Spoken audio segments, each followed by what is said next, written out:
hit subscribe.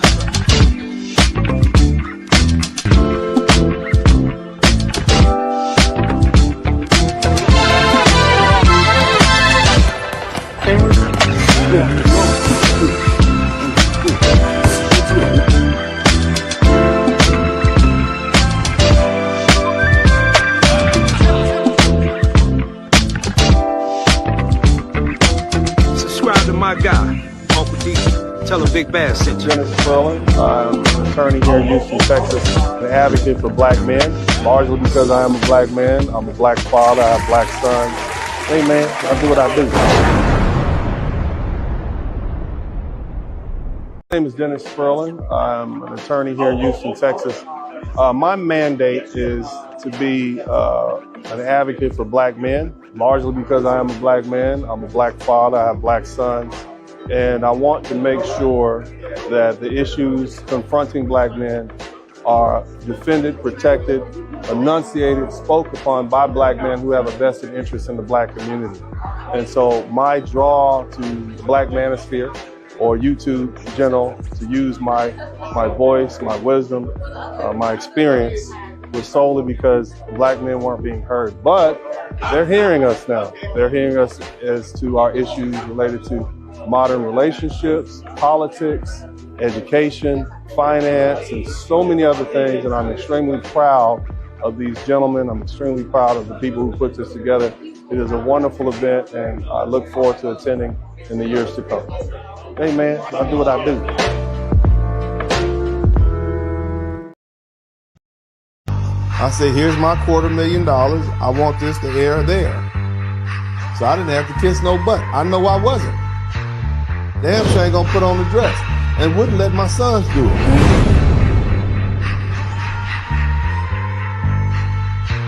If we don't own it, we don't have nothing to do with it. Either we're the shot callers, because we're not gonna be in, or we're not involved. Me and Dennis go back like 2 Chainz. He graduated law school, I graduated in the boot gang. In the courtroom, I'm Uncle Luke, man. Got me banned in America, they loot me like Lupe. On the cell block, call me Luke Cage. Dog man hero, he the new beige. Cause your black ain't like my black. We built this motherfucking country off of our black. No more money for you. You working. No more money for you. It's lazy, you lazy. You lazy. Get the out of here. Shut the up. You run your mouth, we lazy, where your top at? You got ops getting paid off of our tax. Black pressure, we created hip hop, yes sir. How you bust a bus, had to dress up. Time to tell us to check up. Since we taking niggas, rude boy need to fess up. Don't call us when you tell us get the hiccups. Hold your nuts, fight back, the clean shit up. NBA hit them, rock and roll, jazz music, hip hop rhythm. I cosplay like a rude boy, get them. Harriet, Rosa Parks, even Shirley Chisholm. Even Shirley Chisholm? I reckon lineage, your runner, you love to kick it. We delineated, escaping niggas who wicked. My black is the black that they hate to see when we winning. Your black is the black that they bleach to look like the villain. Here's a picture of what my skin used to look like. Damn. And this is what my skin looks like now. Shut up, you stupid cunt. All you do is complain. Your black nothing like my black. It's all my got my back. Harriet Tubman, train track. 400 years, still ain't got the change back. Yo, black, nothing like my black. Lizzie King, Uncle T, you know the top back. Big Bass, know the game, take you out back. Imitation me a right, you know my black. If you have a problem figuring out whether you're for me or Trump, then you ain't black. 99 biggest promises Biden made to people, he's only following through on about 30% of them. One thing America doesn't forgive is weakness. They want to see you fighting for your goals. And on some key issues, Biden seems to be waving the white flag. He just looks weak, and I'm not talking about physically. People want to see their president going to the mat to get what he wants. And it doesn't help that anytime Biden does take a strong stand on something, his staff comes out to say he didn't mean it. I'm up real early to fall for the same politics. I flush the toilet. You talking ain't money, you need to burn it. Folding from the couch, watching dinners and all the spurlers. You with my earnings. How many times you gotta pull the same Democratic trick? Banana in the tailpipe. Since Obama like dreaming of eggplants and bananas, please tell him get his tail right. I need a friend that can stand on business. I can give a damn about all the race. If you're scared, pick a grave and lie in it. Dealing with it, faced it. How the bottom of other countries come to where we live and elevated like tomorrow. But you ain't got no reparations for me, but got billions for immigrants to borrow. Soft genocide Chicago, them dirty ooze up in New York, them race baiters down in Texas, and Memphis smoking us like a Newport. So swing games is a new sport, deleting us through your politics. We playing ball on a new court. America, come out of it. Yo, black, nothing like my black. It's all my got my back. Harriet Tubman, train tracks. 400 years, still ain't got the chains back. Yo, black, nothing like my black. Lizard King, over to you know the top hat. Big bass know the game, take you out back. Imitate to me a rush, you know my black. Just like a culture is like a computer program, there's a frequency by which things occur. And when you have a defective culture that is, and it's been like this since we were in the motherland, a divisive, argumentative, conflict-filled culture, there's always going to be opportunity for division unless you change the actual culture. Some of the brothers said you got to change the code, you got to change the actual culture. There are always going to be incidents that we can focus on to keep us divided. I'm your king.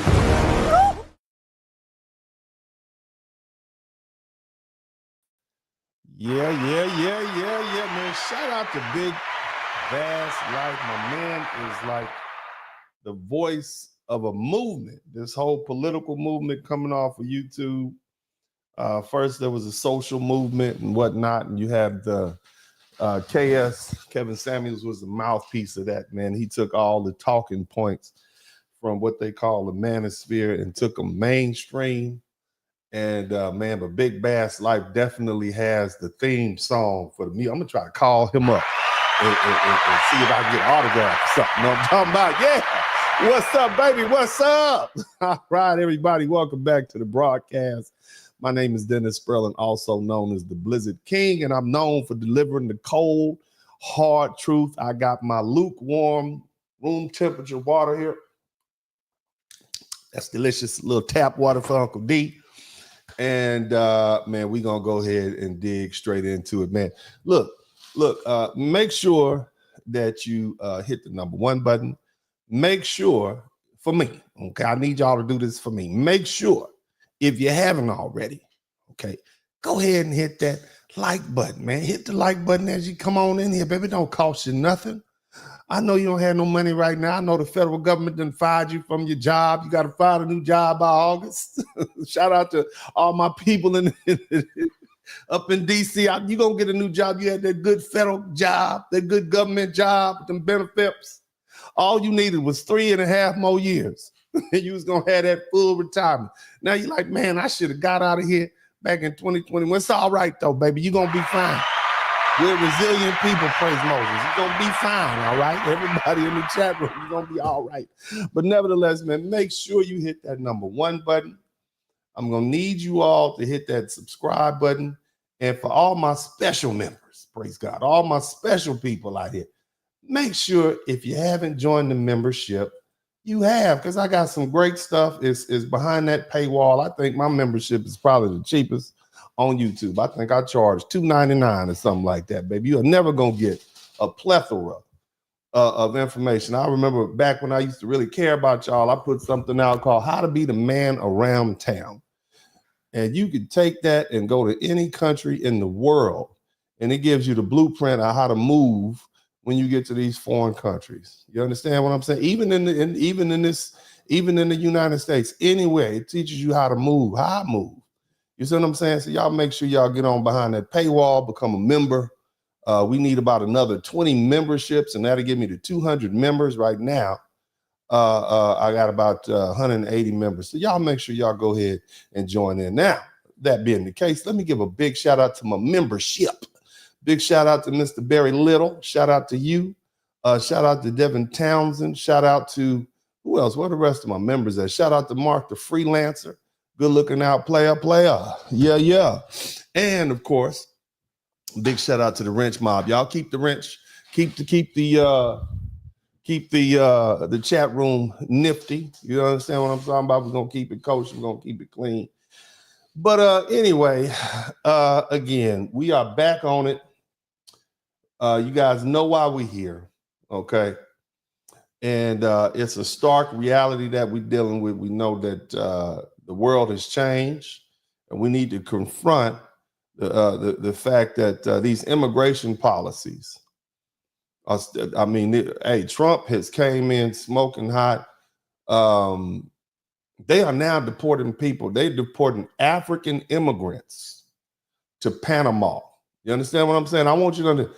You are from Africa. You came over here illegally. They're sending you to Panama. They're probably going to start sending folks to El Salvador and Guantanamo Bay, but they are sending people to Panama. Can you imagine that? I've been to Panama. It's a beautiful country, beautiful place. But if I was to go there just to be put in jail, ooh, take a look at this right here. I want y'all to check this out. Let me know if you can see what's going on. Can y'all see the screen? Can y'all see the screen? Look at that. Let me look at that. Hold on. Let me see if I can turn it up. It's about 11 days if it passes through the canal. Yeah. Without it, it would take nearly a month. Javier Pimentel has been giving tours here for nearly 2 decades. So anyway, what's going on is, and this article is from CBS, and it basically talks about how the United States is deporting unauthorized migrants from nations like Africa and Asia to Panama. Right. And I mean, golly, they're sending our black brothers and sisters to Panama, and black folks are not in an uproar. OK, this was just Wednesday. Military plane filled up with folks from Africa and Asia got sent down to Panama. Now, here's the thing. OK, I want you all to understand something, that this is a deliberate tactic. OK, Trump made it clear that he would crack down on immigration, and it makes sense for him to send Africans to a place where they will be inconvenienced rather than back to their home countries. Let's be honest. Sending somebody back to their home would simply that's going to reunite them with their family. They got a support system and communities they know. That's a comfortable return. You good. That's like putting the rabbit in the briar patch. But instead, he sent them to Panama. And I don't know if you know, Panama is hot. It's not like one of these island countries. It's not an easy place you can cozy up to. Okay. It's like Little America or something like that. But, you know, they're going to face some uncertain future. There's a language barrier. There's a lack of support. And this is a deliberate choice to make their lives difficult. And it reveals the underlying disrespect towards Africans in general, but something that foundational Black Americans have had to deal with a long time. Okay, but too often our African brothers and sisters have shown complete disregard for our history and the pain that Black Americans have had to endure. They come here, and rather than standing in solidarity with us, they act as if our experiences don't matter. And that's just unacceptable. Okay, and the truth is, they need to understand the suffering we face as foundational Black Americans. It's not just a relic in the past. It's an ongoing reality. And if they want to be part of our community, first they need to go ahead and confront the very real consequences of their indifference. See, real unity can't be built on ignorance or disrespect. All right, they are going to need to experience the discomfort and the challenge, so as to challenge their assumptions. Right? Otherwise, we'll never be able to come together. And until they grasp the depth of our struggles, we can't have brotherhood or sisterhood. Okay? Now, what I'm trying to tell you is something that I believe wholeheartedly. Some folks don't believe fat meat is greasy, and other folks are hard-headed. And you know what they say about a hard head? Everybody in the chat room, a hard head makes a what? Soft what? Don't use profanity. Try to use something else. But a hard head makes a what? Soft behind. And in other words, in order for our African brothers to truly understand where we're coming from, they're going to have to suffer. Now, they feel it. And I'm sure they do feel it. It's a lot of uncertainty in the immigrant community everywhere. Okay? Everywhere. Now, this is what's going on. I want you to check it out. They even cracking down. And that memo revealed deep fair use. This is a video that popped up yesterday. And this is they cracking down details of a planned crackdown on illegals in Los Angeles. Look. DHS Secretary Kristi Noem says she believes the FBI leaked it.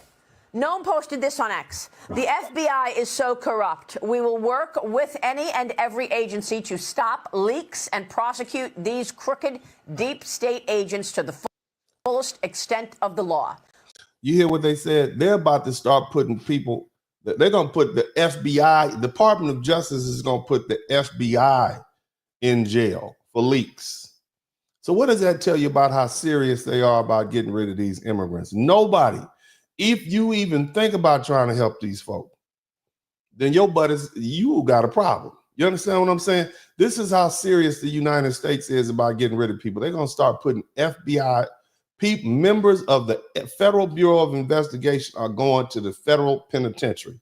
Can you imagine? You done put about 10, 12 people up in there, and now you in there with them. You in there with them soldiers and warriors. You in gladiator school all of a sudden. Boy, can you imagine? This is how serious we are, okay? And y'all know him. And the California operation may have been someone in the FBI. I've talked to the Deputy Attorney General. We talk every day. Yeah. But this weekend we talked about he has opened up a criminal investigation into that league. So when we find these people and we have the evidence to support. When somebody say these people, when we find, he's talking about FBI, he's talking about law enforcement. No, if law enforcement can't help these people, that lets you know they're in trouble, and they're trying to redouble and re-triple their efforts, okay? So what I'm trying to explain to you all is that they are just getting started. They're about to unleash a nation full of bounty hunters. They're offering bounties for these people, and once they get through with the Latinos and the Asians, they come. I mean, they're running after the Africans now. Okay, so let's keep listening. For the prosecution, that's exactly what's going to happen. They don't understand. I don't care what their political beliefs are. This isn't about politics. This is about the safety of our officers. It's only a matter of time if these leaks continue that our officers are going to walk into a place and be ambushed by someone who just don't care about life. That being the case, he's just talking about, you know, how folks is, we're not going to have people out here snitching and telling while we're trying to lock them in jail. But here's the thing I need you all to understand. Okay, so we're in a situation where we have people who are in this country who are of African descent, and they've been here for some time now, okay? And I find it interesting that now that the heat is on, okay, now that it's getting hot in here, okay, now they want to start having an understanding of what we as foundational Black men have been dealing with. I want you to listen to this video right here. Fair use. Don't understand the African American experience. I never knew until I came here and started learning the history of what happened here. Like all the way from the end of slavery, Jim Crow laws, redlining, you know, the civil rights movement, the pipeline from, you know, from the school to prison pipeline. The prison industrial complex. Yeah. Look at that. You know, my God, they know. Right, but why is it that this just now coming out now that they know? What I want to understand, why did all this fessing start happening since Donald Trump got reelected? Because they wasn't fessing like this during his first term from 2016 to 2020. They wasn't fessing like that. Now it's all this fessing going on. They are, we know what y'all had to go through. And my God, it's terrible what y'all had to go through. Man, I don't know, you know, and so y'all, the prison, the school to prison pipeline and Jim Crow. I mean, y'all just learned this in the past 3 weeks. That's like all of this stuff. I don't think Africans have an idea of all these things that are put against African Americans. We've been telling y'all for decades now. What you mean you didn't know? We've been telling you. It's in books. We got movies. Y'all don't watch movies. Y'all don't watch Roots.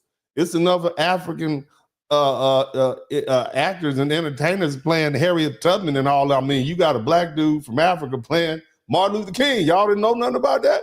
I'm just saying, I was a little suspicious. Somebody type suspicious in the chat room. To become successful.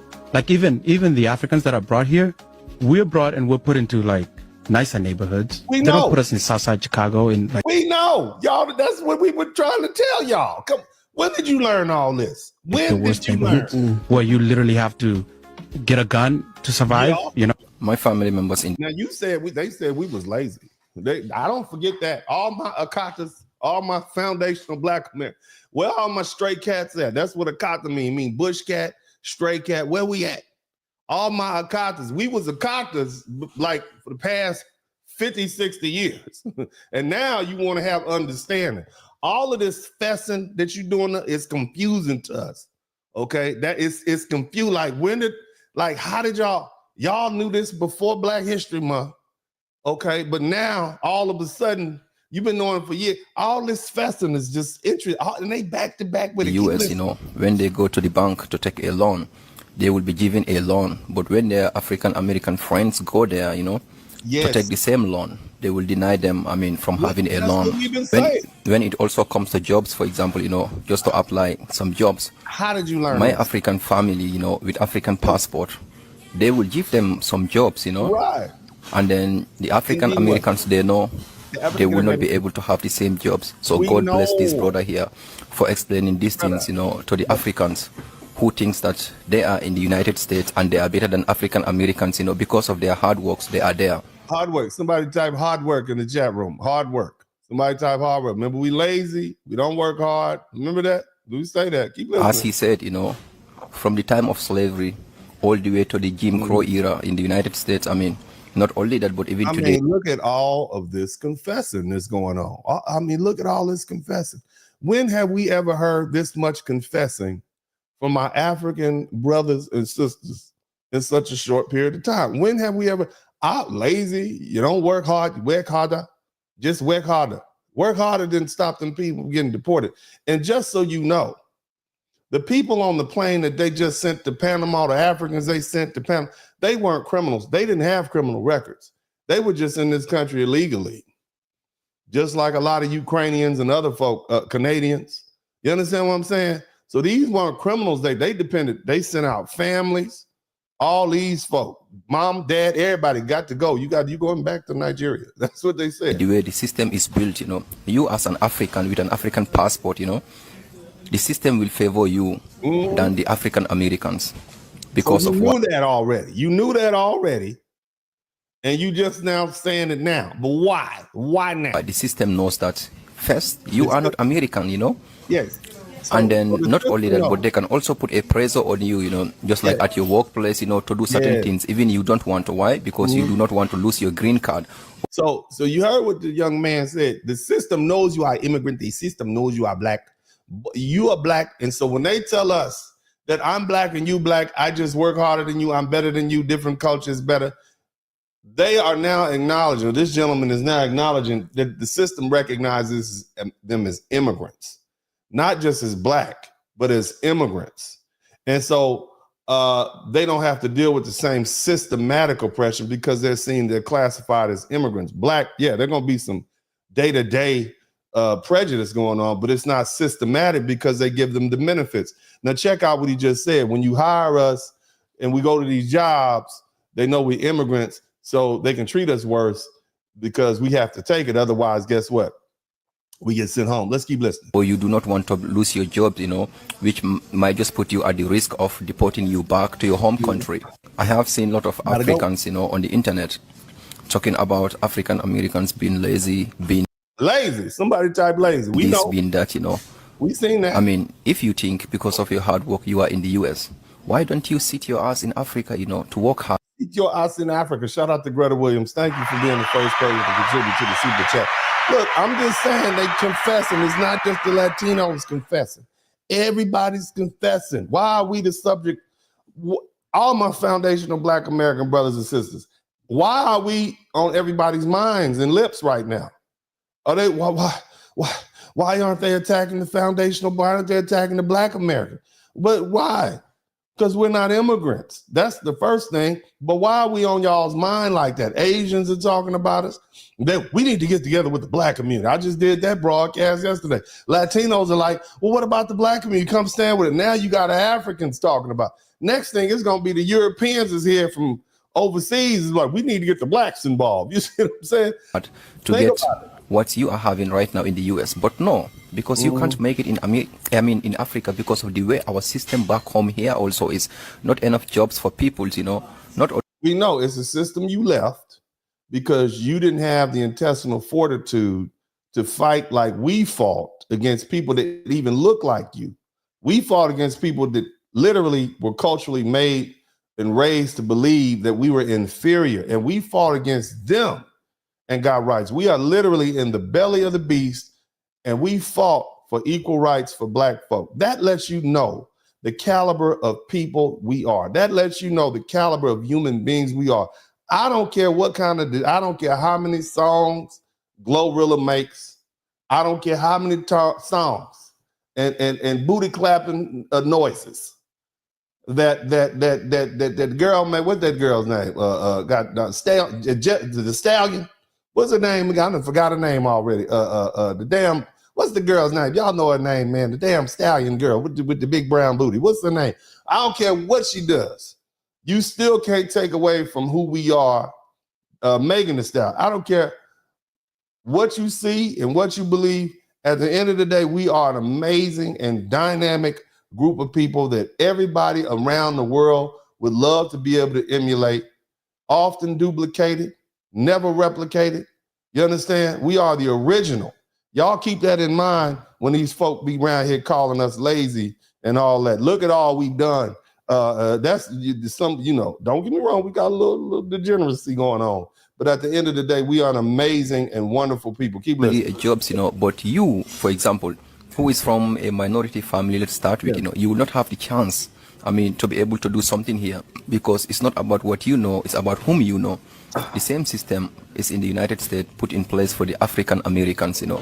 So yeah, a system we set up. They didn't put it in place for us. We fought to have that system put in place for. Make sure you get the language right. We fought. We didn't run. We didn't run away from our countries and our countrymen to come over here and reap the benefit of what somebody else does. That's like somebody come taking over. You got a house all laid out. You done cut the grass. You built the house. Got a nice lifestyle set up here. And then somebody else come and move in your house and demand equal rights. I'm just saying, that's how we feel as Black folk. And then come in and tell you lazy. That's the cold part about it. They come move in your house and tell you that you're lazy. They ran from their house. Their house has got roaches in it and falling down. They got mold in the ceiling. The damn light switches don't work. The doorknobs are greasy. The grass all over into the edge of the sidewalk. Okay, the damn ground cracked. Look, you know, the molding's coming off the wall. All the light bulbs are broken and it stank.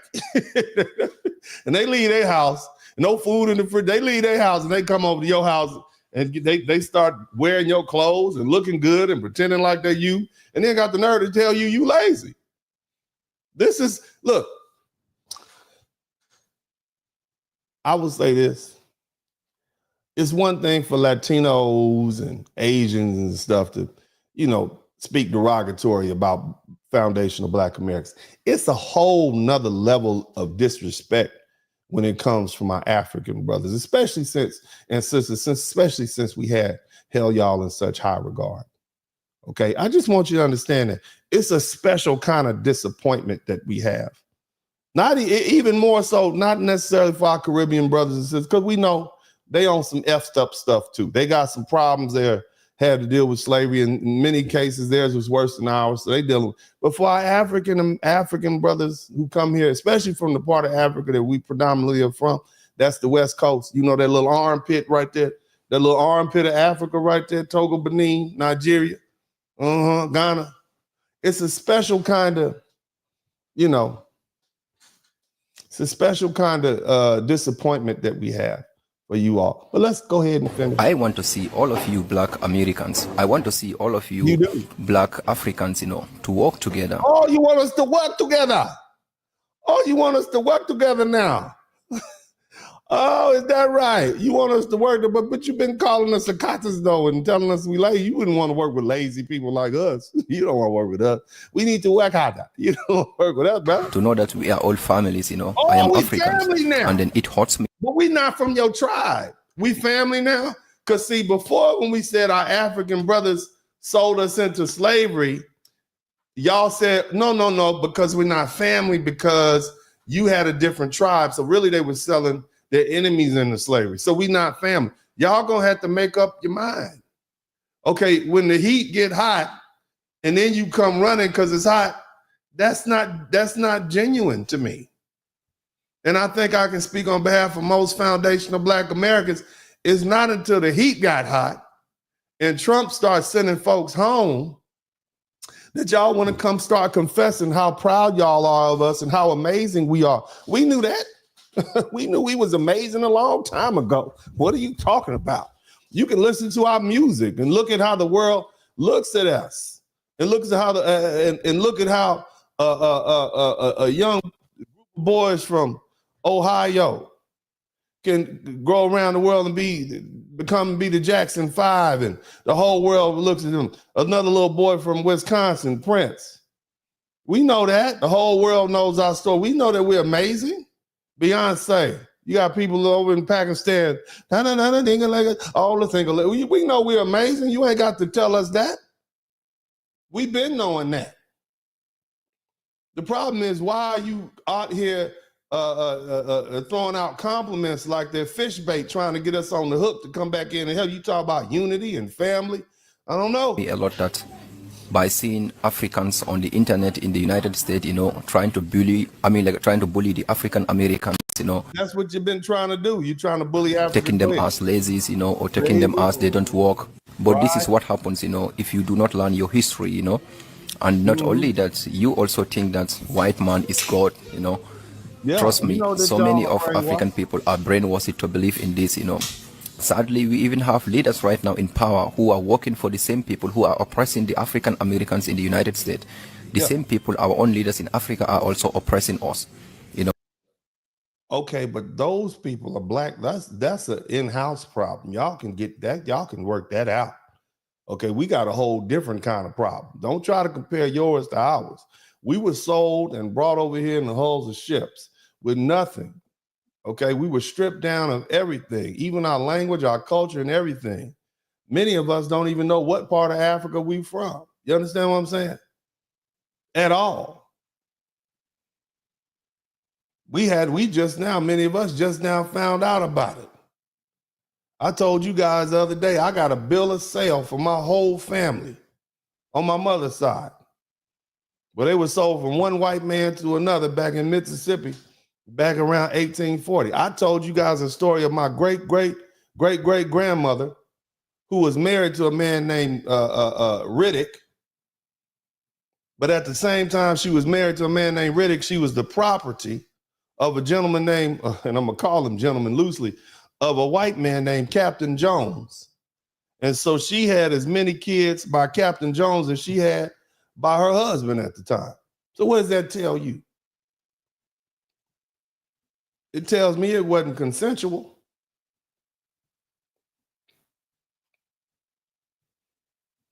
So this is what we had to go through. Let me give you some more. Just let's go ahead and push this history lesson deep down your throat. You see what I'm saying?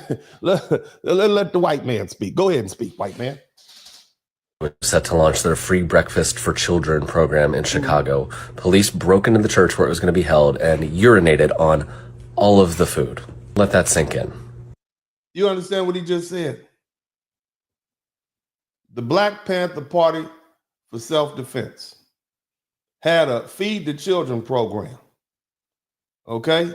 And the police officers broke into the facility where the food was kept and urinated on the food that was going to be fed to the children. Armed officers sent in not to stop a crime, to seize weapons or drugs, but to desecrate meals set aside for hungry kids. Because now, do you understand why Black people have a, we'll say, interesting relationship with law enforcement in America? Do you understand that these police officers, right?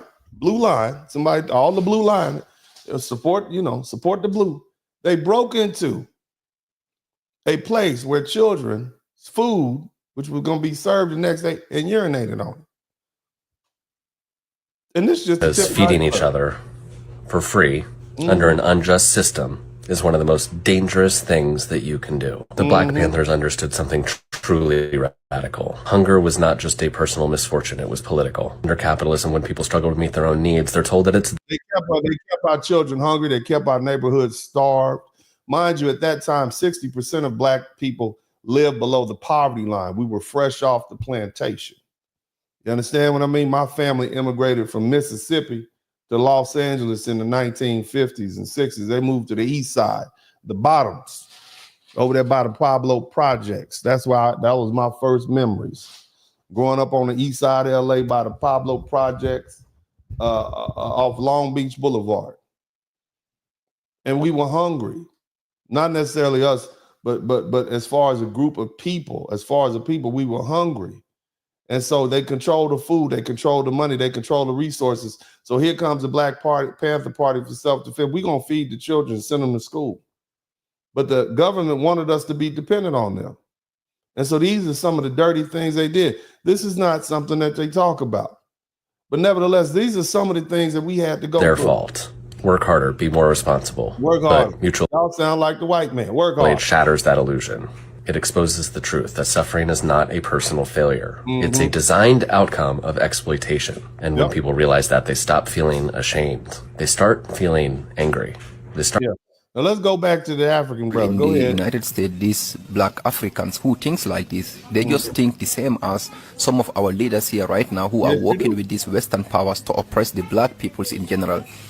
So I said, it's time for you Africans, who thinks like this, to come on the table, to know that African Americans are our family members. As an African living in the United States, Now I want you to keep on listening. They're doing a lot of fussing. Keep on used listening. to share the same sentiment that Africans share about African Americans because I had a hard time when I first moved here. People used to always tell me, you're not black enough, you're an Oreo, you're secretly white on the inside, as if I wasn't literally from Africa. She really can be, but go ahead, baby. Let's hear what But you I now say. understand after living here for 8 years that black in the United 8 years. She been living here 8 years. Some of these folk been living here 20 years, 30 years, 40 years. They've been here hundreds of years. You've been here 8 years. And you already realized some stuff. So what does that tell you about the Africans who are your professors or who may be your supervisors or bosses, and they still telling you it's your fault because you're just lazy? It means they know. United States is a very specific criteria, and anything outside of that just doesn't fit. But I want to help African Americans understand that. What are you going to help us understand? You going to help us? Let's see what you got. Africans coming to the United States are immigrants, first and foremost. We knew that they were immigrants first and foremost. We've known that. They don't identify. We knew that. We knew that they were immigrants because we say we all black. No. I am not black. I am Nigerian.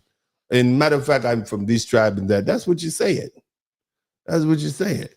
Okay, well, we go ahead and explain. Then they are Nigerian or Senegalese or whatever country they're from. And then at some point, they are black. At some point down the line, when it's convenient, when that plane is about to take off from the runway and go down to Panama, then you're black. That's what it sounds like to me. It sounds like you're black at that point, just to me. I'm just going to keep listening because this is a lot of fussing on the internet. It's a lot of fussing going on in the past 3 weeks. It's really kicked up over the past 2.5 weeks. But let's go ahead and keep Africans don't put black high up on their identity as much as African Americans do. And that is for legitimate reasons on both ends. And so when an African is coming to the United States, they're thinking to themselves, okay, I'm an immigrant here. I have to do my best for myself and my family back home. The sacrifices that took for me to get here. The sacrifices that it took from Black Americans so that you can be here in the first place. Let's talk about that, but we'll let you finish. Go ahead. We're no light work. It wasn't light work for them to let you come over here in the first place. They didn't want black people here. They had already had enough local blacks, okay? And the idea that Black Americans fought during the Civil Rights Movement to get that 1965 immigration bill passed, which outlawed discrimination in immigration. Okay, don't forget that. It's not you that got you here. Okay, because you could have ran up on that brick wall that said America is closed to black people, like many did before. Okay, and you wouldn't have been allowed in. So give yourself no credit. I'm just going, all you Africans who are here right now, give yourself no credit. All right, you are here because foundational Black Americans knocked that door down, along with installing other civil rights for black folks and everybody, actually, not just black, but let's keep listening. Okay, so I need to really like align myself with what's going to make me successful in this country. And because selling out, that's typically what y'all do. Go ahead. It's the United States, it's the dominant culture, which is white American culture. So what Africans do? The dominant culture is the white American culture. So what am I going to do? They're going to instinctively ally themselves with the culture that's going to give them the most success. I mean, I'm going to instinctively run up next to the people that are oppressing me in my country because it's beneficial. What does that say? That means I'm going to run from the black people, okay, that allowed me to come over here because them people didn't even want me here in the first place. But I'm going to run from the black people, okay, and instinctively run on over here because I'm a runner. So I'm gonna run over here with these white folk and be their pet for a little while. That's what it sounds like to me. Okay, but go ahead. But that's not why we open those doors up for you to run over there to the white people. We like, y'all come over here and we're gonna be brothers and sisters together. But this lady is saying specifically, what are you supposed to? We ran to that's the dominant culture, so we want to go sit over there. And they was nice to me. You know what? They were so nice to me, made me believe that these black people just must be lazy. That's what you thought. But African Americans even admit that they have to code switch to be successful here. I don't code switch. Even when I'm in court. I talk the same way I talk now. I might not chop up as many words. I don't code switch. That's what you all do. You do that in those places because you want to sound like they can't tell you black.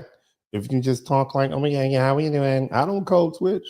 You notice that? Have y'all noticed that about me? I don't code switch. Because I'm proud of who I am, and I won't let everybody know who I am. I don't play those games with people. I don't hear white folks code switching. I don't hear Asians code switching. I don't code switch either. I'm just saying, shout out to Liliana McDonald, gifted one dinner spread and pie. That's what I'm talking about, baby. We need some more super chat. Oh, look, and if you learn something, I'd appreciate if you let me earn something. So if you didn't learn anything, that's fine. But if you hear something you didn't know, if you like what you hear, if you like the way it's delivered, if you find yourself repeating what I'm saying to other people, you owe me some money. But only if you learn something. That's all I'm saying. I appreciate if you contribute to the super chat, the Cash App, and the paper. But let's go ahead and finish. Go ahead. Because that's what brings success. And code switching brings, that's what she said. No, it doesn't. So Africans are like, all right, we'll do. Africans are like, we're going to play whatever game we need to play to get this money. We're going to play the game. Even if it means selling out and acting like nocturnal animals that rummage through the garbage and are omnivorous. Do that. And it also doesn't help that for a long time, Africans are fed a very negative view of Black American culture, and that's its own propaganda. Oh, they were fed it and they believed it. That's exactly right. But go ahead. But because Africans are so conservative and they're coming to a country... Conservative? You mean the grape capital of the world? That's conservative. You mean all of those revolutions and such, and people not get? Didn't they just like kidnap Haram? What's it called?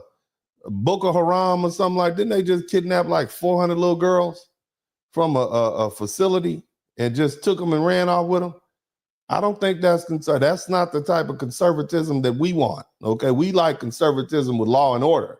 So don't compliment yourself. Okay, if it was conservative as opposed to wild as we see it all to be, you all would still be over there. You wouldn't have to go to America and the Great Britain and all these other places to be successful. So cut it out. Where Black Americans have been labeled as the antithesis to this conservative traditional family values. The most religious group of people in America, the hardest working group of people. In fact, the people that built this country, right? We are the antithesis of conservatism. Listen to it. Keep going. They have, if anything, more in common with like Southern Baptist, white, racist people. But that aside, going back to identity markers, Black Americans put Black first and foremost. Sounds intelligent to me. And then everything else goes. Because nothing else really matters at all. Below it. And so they're thinking when another Black people come to our country. Shout out to Black Abdul. I appreciate you, brother. Thank you so much. They're going to want to integrate with us, the other Black people. Because it sounds like the wise decision to me, especially when they get to you know, sending folk home and targeting people because black comes first. And they get quickly disappointed in realizing that for Africans, black and the identity and that coming is not first. Their immigrant identity comes first, and then their country, and if anything for us. Listen to this, man. As African, all this explaining, this is the most detailed explanation of why our African brothers and sisters choose to act like nocturnal, omnivorous creatures than I've ever heard. We just gonna turn our back on these black Americans because we're gonna go run up here next to the dominant folks who are in charge, and we're just gonna do anything they say do and shun these black. Matter of fact, we're gonna say the same thing about foundational black Americans that the folk that don't like them say.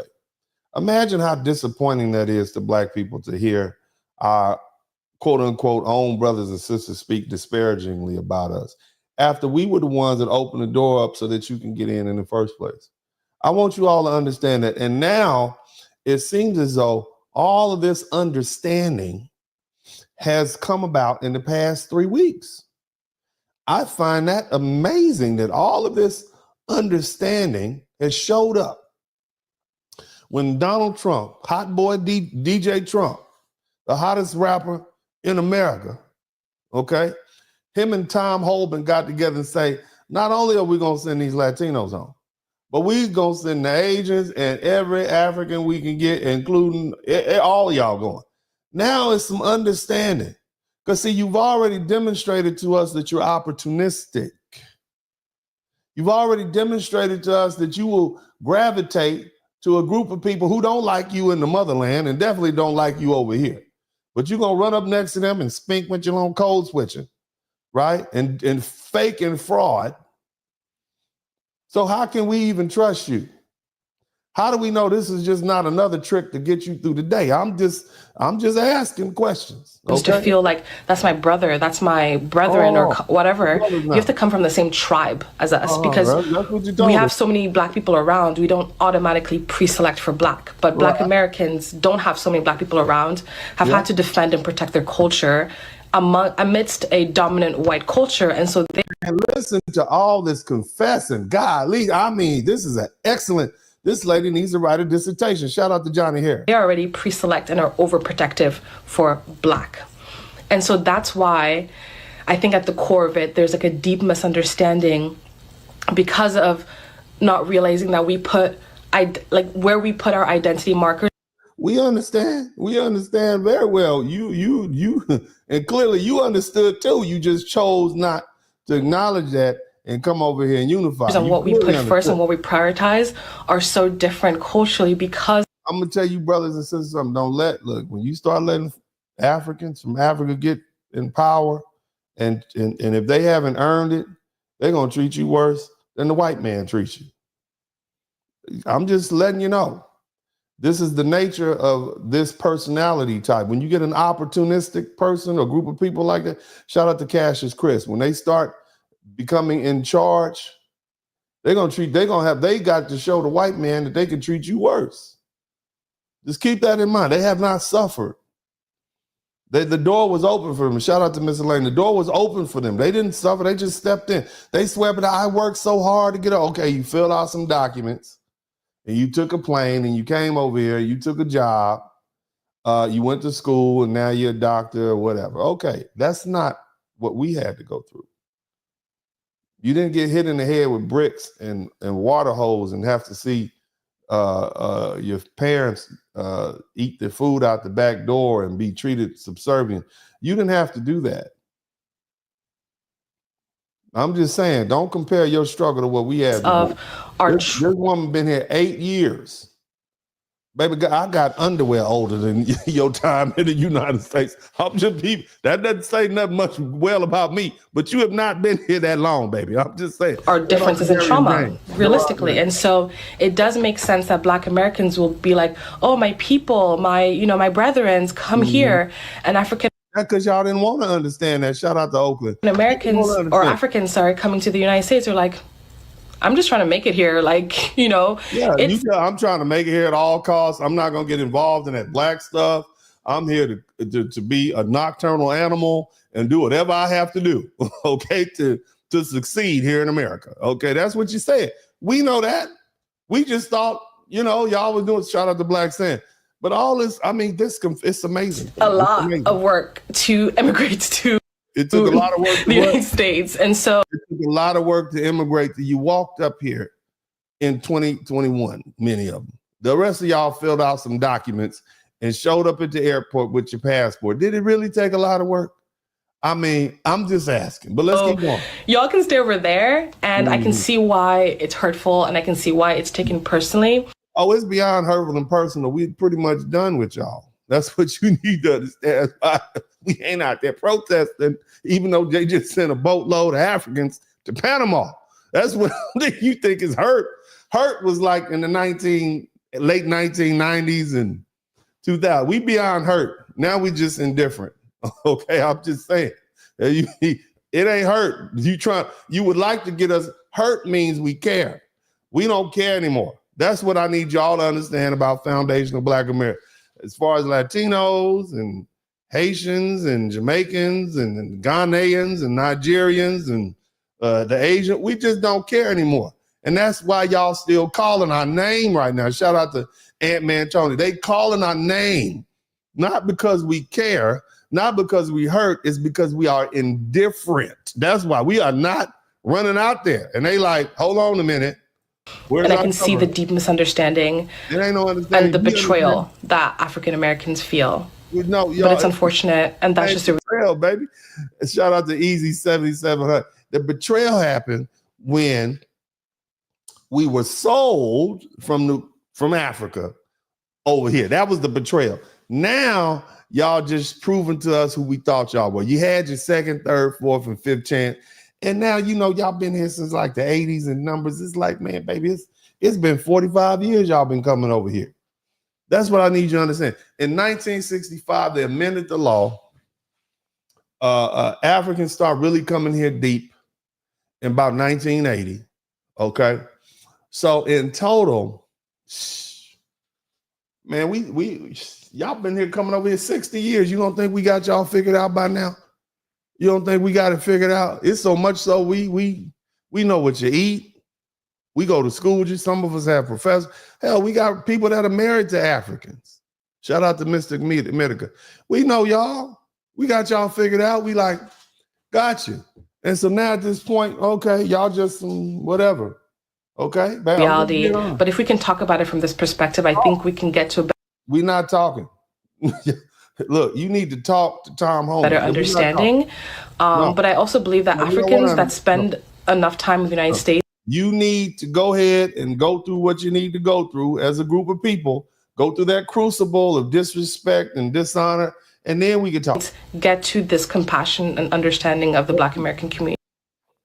Oh, now you want to be compassionate and understanding. Because it is you want us to be more compassionate and understanding than you too. That's what it sounds like. Very unique and specific set of circumstances for a culture to grow and to develop. As a conscious African, I mean, they are everybody. They all confessing. I must. She's cute though. She's cute. You pretty. You got the little forehead thing though, but that's all right. You cute. Push back against this constant display of ignorance by some. Why y'all ain't been pushing that for decades? Why we just pushing back in the past 3 weeks? Some African people against African Americans. African Americans must know that this is not the sentiment of a majority of African people. The constant disregard and disrespect of African American accomplishments, of their struggle, of their grace, of their excellence, of their fortitude must stop. It is embarrassing. It is heartbreaking. It's been going on a long. You go ask and stop. Boy, this past 3 weeks has done more. Look, brother, I want all the Black people. We need to give Trump a head.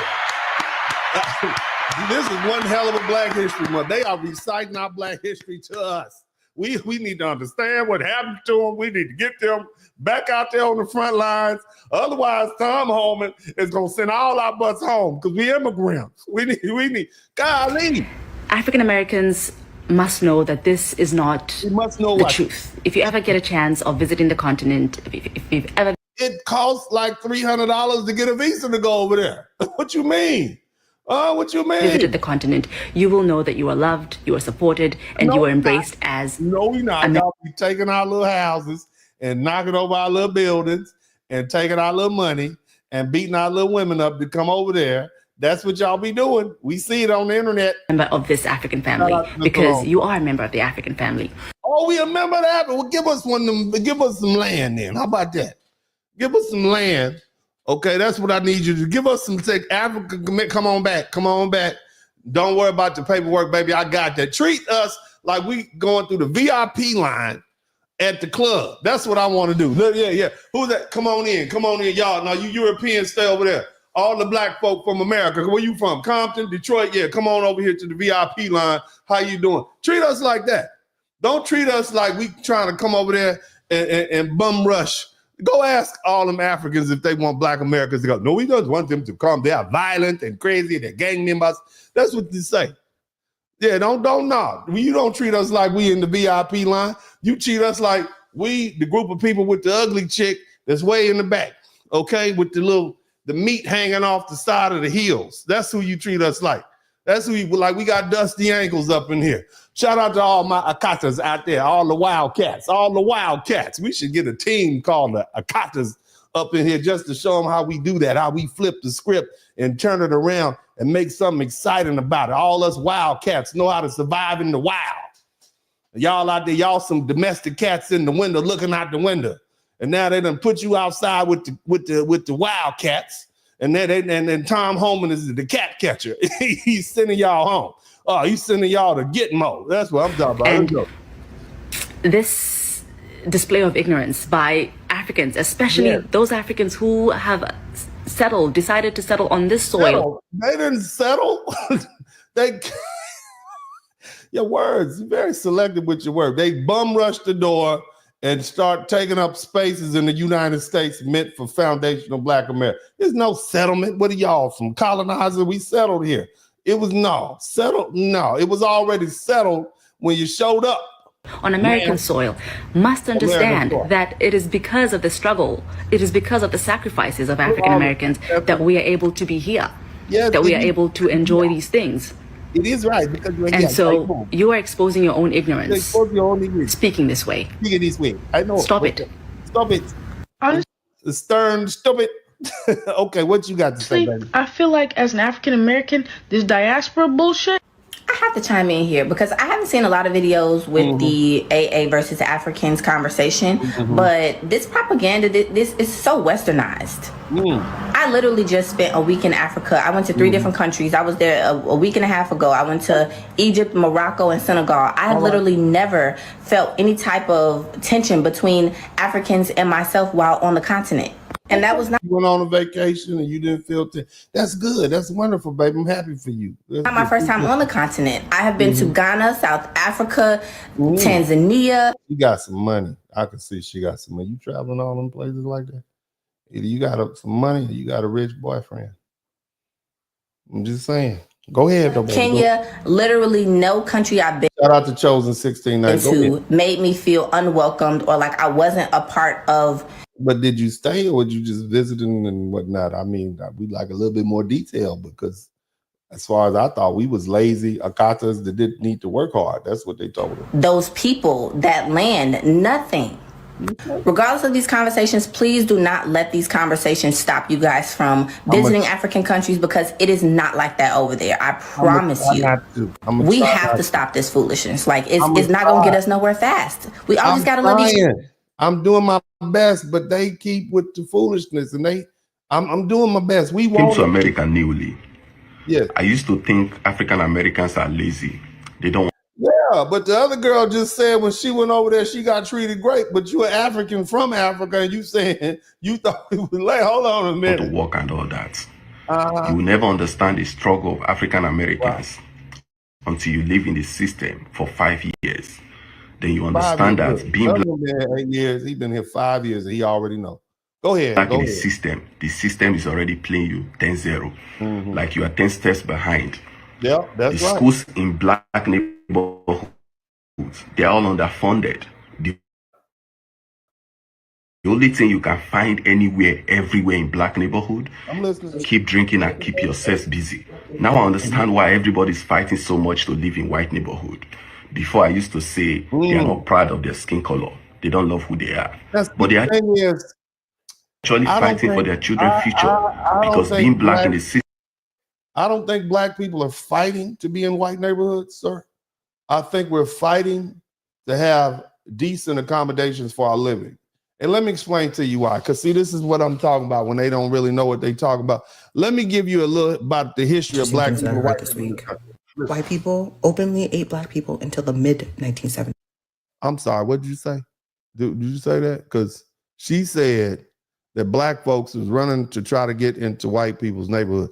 And what you will find is largely that is not foundational black Americans that want to live up next to white people. And I'm gonna give you a little, I know some white people in the chat room, but you need to know your history. Okay, you're gonna get your history over here. Don't come over here and be mad. Because I'm telling you about what your people did. Okay, I'm not saying you, but you need to hear what your people did. Now go ahead, baby, tell the truth. Shame the devil. Some shocking and interesting things that I heard this week. White people openly ate black people until the mid-1970s.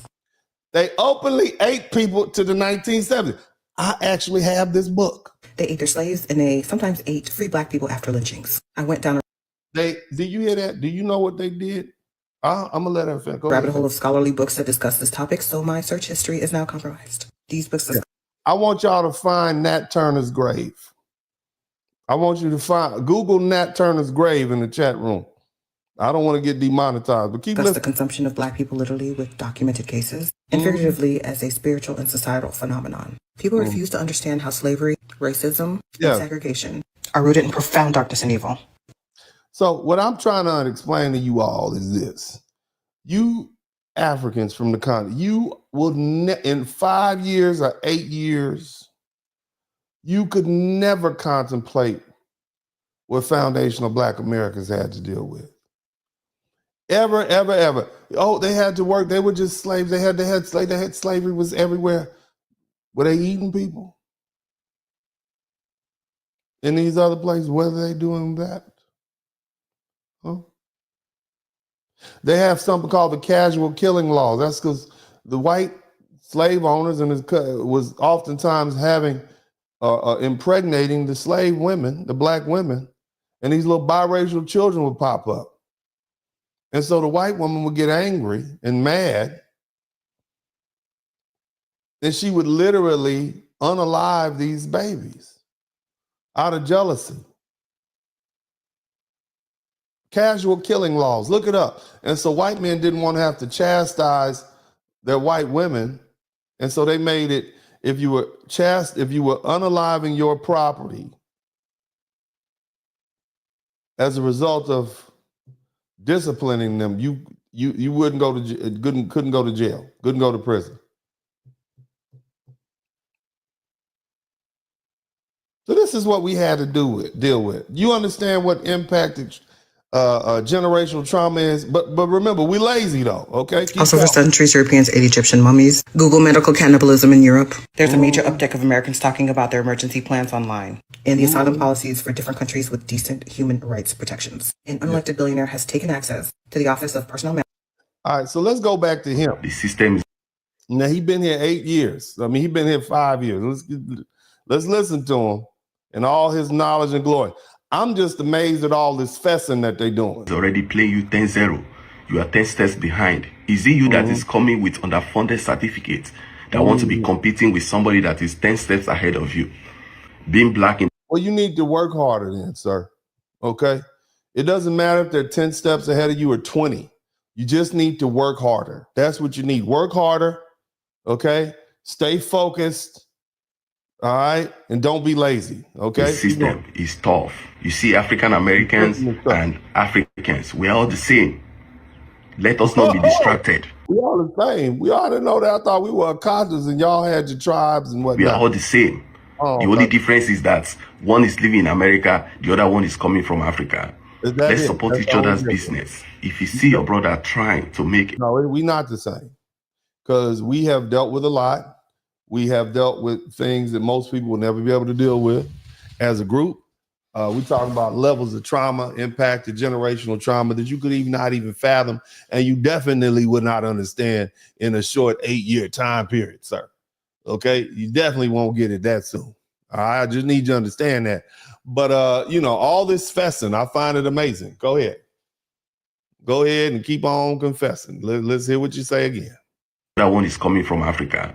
Let's support each other's business. If you see your brother trying to make ends meet, support his business. You get to the point now. Peace and love. Peace and love.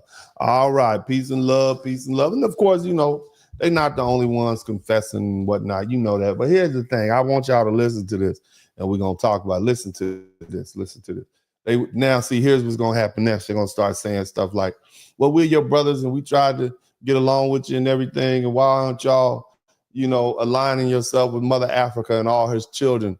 We're your mothers. We come. Listen to this. Shout out to Cody Marshall.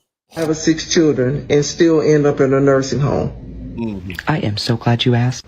So for context, I'm essentially a butler for elderly people. And something I've noticed in the years of doing this is there are some parents whose kids visit them often and some whose kids never visit them ever. And the reason is because they're shitty people. The older generation. What did he say? There are some parents who get visited by their children and treated well by their children, and some parents who don't. Are some of the meanest and nastiest people And the reason is because some of these parents are the meanest and nastiest people to their children I've ever had the displeasure of working with. But the ones whose kids visit often, those are usually the sweet ones. The parents who are loving and kind. And the parents who the children visit, when children go visit the parent, they were sweet and lovable to their children, nurturing, supportive of their children. And what's ironic is the mean, hateful, angry elderly ones whose kids never visit them, they are just baffled as to why their kids don't visit. They just can't seem to comprehend why their kids wouldn't want to be around them. So, somebody type Mother Africa in the chat room. Because to them, they can't even fathom the possibility that they are shitty people. Somebody type Mother Africa in the chat room. Somebody type FBA in the chat room. It must be something that's wrong with their children. Must be. They're lazy. Somebody type lazy, ungrateful, disrespectful. They don't know their heritage. Must be something wrong with the kids, right? Not them. So, if you find... There's nothing wrong with how Mother Africa treated its foundational Black American children that it sold to these European slavers for a drumhead full of liquor and tobacco. No, couldn't be that. Find yourself at the end of your life and your kids want nothing to do with you. Now, of course, back in 1983, they sent 1,000 boats to all the docks along the East Coast to send us back home. Did y'all hear about that during Black History Month? In 1983,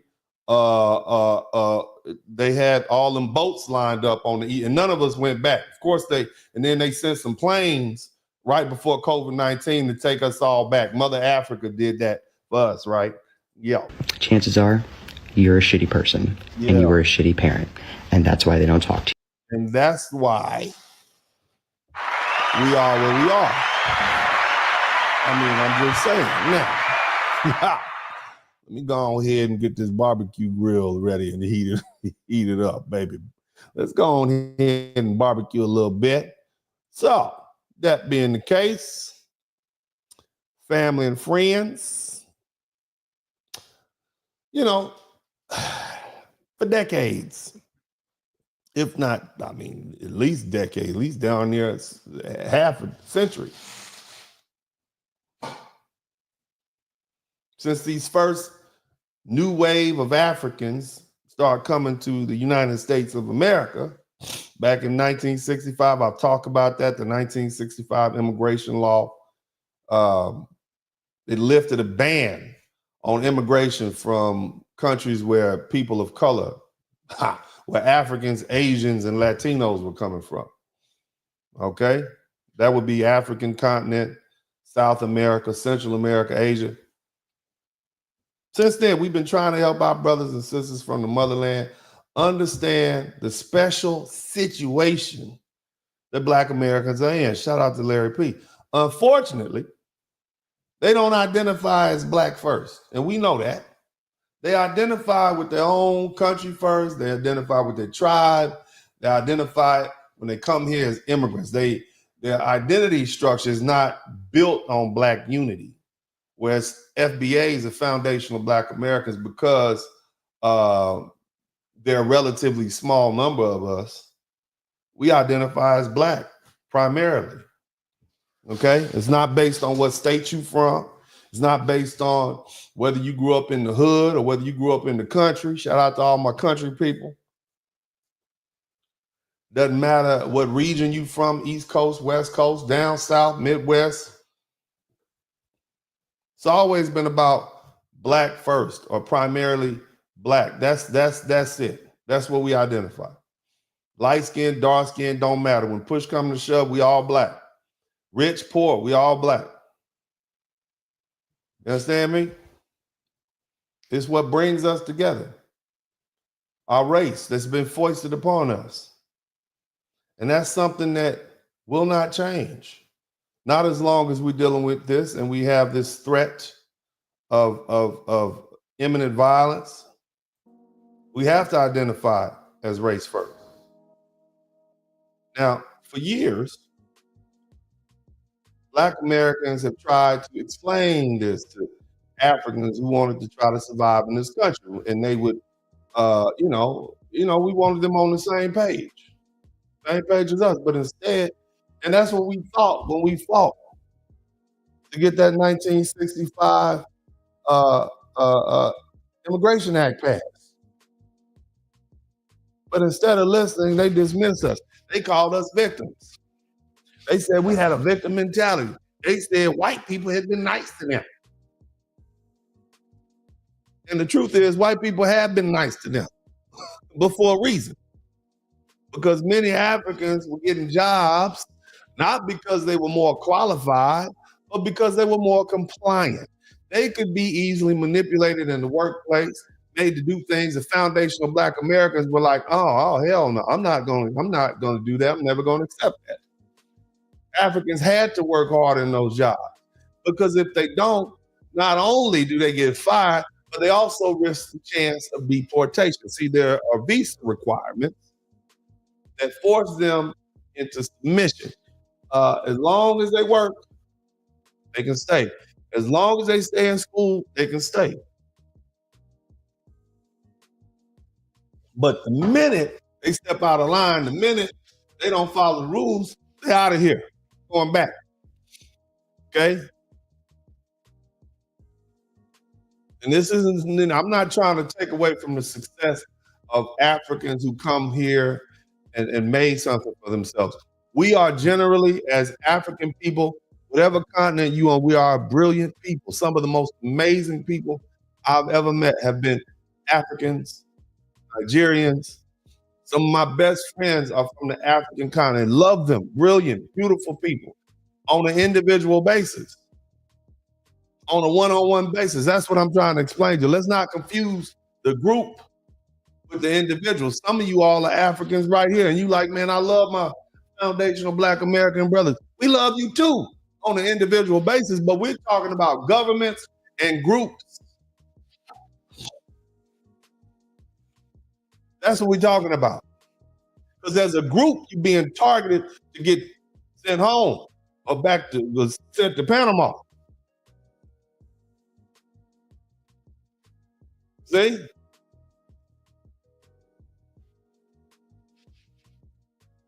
Now that being the case, most Africans, they know they can't speak up against racism. They can't speak up against bigotry. They can't speak up against prejudice or microaggression. They have to ignore it. And kudos to them, okay? The foundational Black Americans, we have learned a long time ago that when you're dealing with white folks, if you let them give them an inch, they'll take 100 miles on you. And the next thing you know, we all back in the cotton field, picking cotton bent over from sun up to sundown. So we've learned to push back. Okay, and that's part of our culture.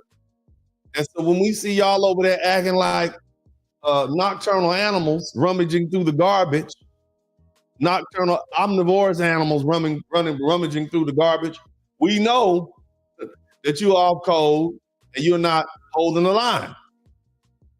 Now, the other thing is, if you think that these ICE raids aren't targeted, you're a fool.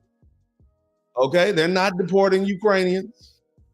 They are not deporting the Scottish. It's Canadians walking around right now like, I'm good. They even got a bunch of white folks on the internet saying they're not targeting me. I'm good. Okay?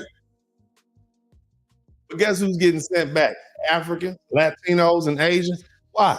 Because America, under the cover of making America great again, is cracking down on immigration.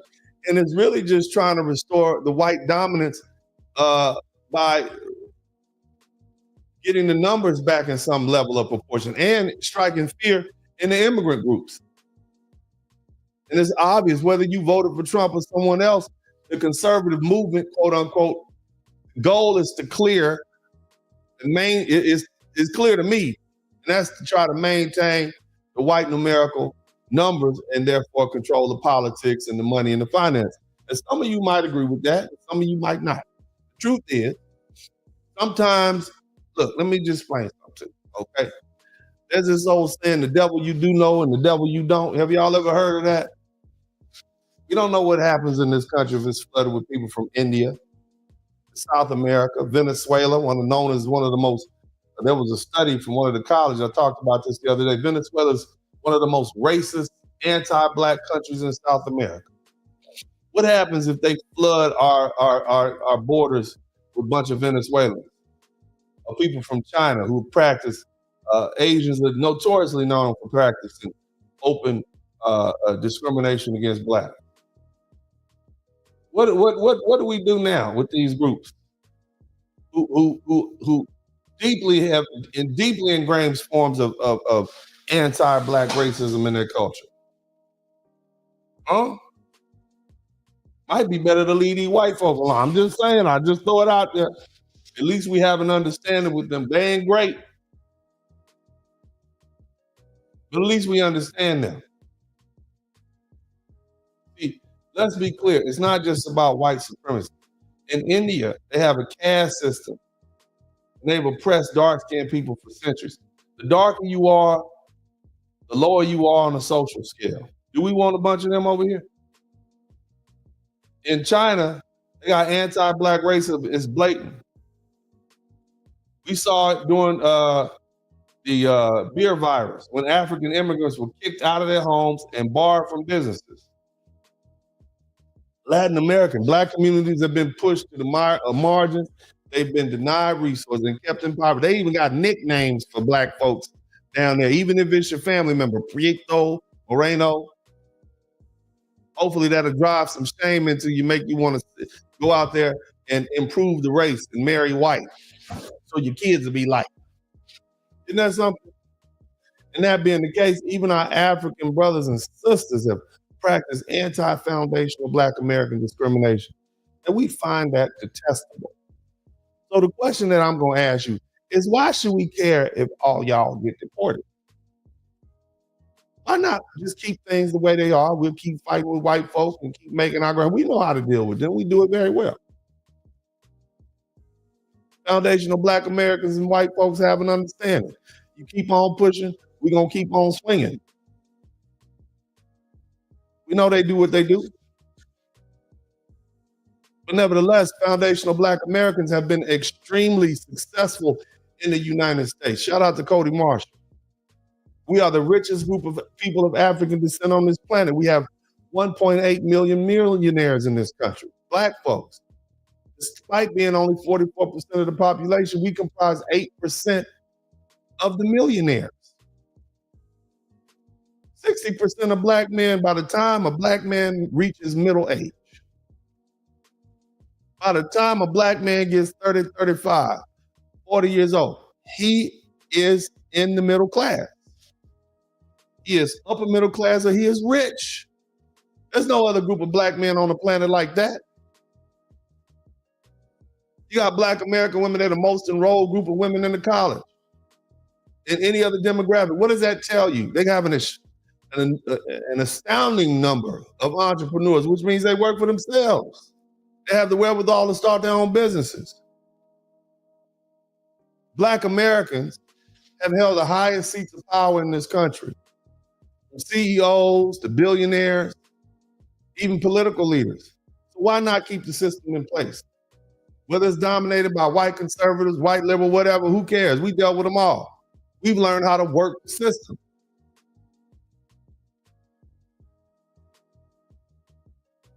Think about that. Just think about that. We don't need anybody else. We good. We got it. Now, I want you to reflect on the concerns of foundational Black Americans. Just roll with me. I know this is like, oh my God, I know. I get it. I don't care. That being the case, why should we, as foundational Black Americans, support the right of immigrants facing deportation? See, this isn't just a matter of compassion. It's about understanding how our struggles intersect and what's at stake for our community. Okay? Now, that being the case, and I'm talking to my African brothers, why is it that we need to help you? Y'all haven't shown us any racial loyalty. Remember, you say you're immigrants first. Remember we talked, you heard what the little African lady girl said? We're immigrants first. So your identifying marker is not Black first, it's immigrant first. Okay, well go on, get the treatment that the immigrants get. Nevertheless, see how people even use their words against you? They come back and bite them in the bite there in the backside, huh? Now, think about this. I will acknowledge that the fight for justice and equality is a shared struggle. Our ancestors knew that. That's why they fight along with the 1964 Voting Rights Act and all that. That's why they were advocates for rights for immigrants and the immigration, lift the racial barriers that were preventing people coming in from the darker countries. They acknowledge that. We acknowledge that. Okay? We stand on fairness and dignity, right? And these are things that foundational Black Americans hold in high regard. That's why we pushed so hard to force this country to be what it's supposed to be. That's why we do that. We understand that the attack on one community's rights is attack on all the community's rights. We get that. And we understand that by supporting immigrants' rights, we reinforce the idea that every person, regardless of background, deserves to live without fear of discrimination, and in this case, deportation. And we consider the economic implications. We like having people in houses that paying bills, even though you're not supposed to be here, you're here illegally, right? We respect the fact that immigrants contribute significantly to the economy. Okay, they take on jobs that are often undervalued and underpaid. And their presence in the workforce, it helps bolster local economies and sustains business and create jobs. We get that. It helps create a thriving economy for everyone, including FBAs. Okay, we get that. And look, we don't overlook the fact that there's solidarity, power, we come together, we get that, we stand with you, right? We understand that policymakers and people in charge, they're more likely to listen to people when you're unified. When groups of people are demanding justice, that's why we've been saying so long. And then, hey, let's come together. And also we acknowledge the fact that we like having some different cultures. You want some tacos today, and we'll get some couscous later on, right? You can get that in a place where there's a certain level of diversity. Nobody wants to live in a city where you only got one kind of food. We get that. We get it. Shout out to all the immigrants. Nevertheless, or should I say, however,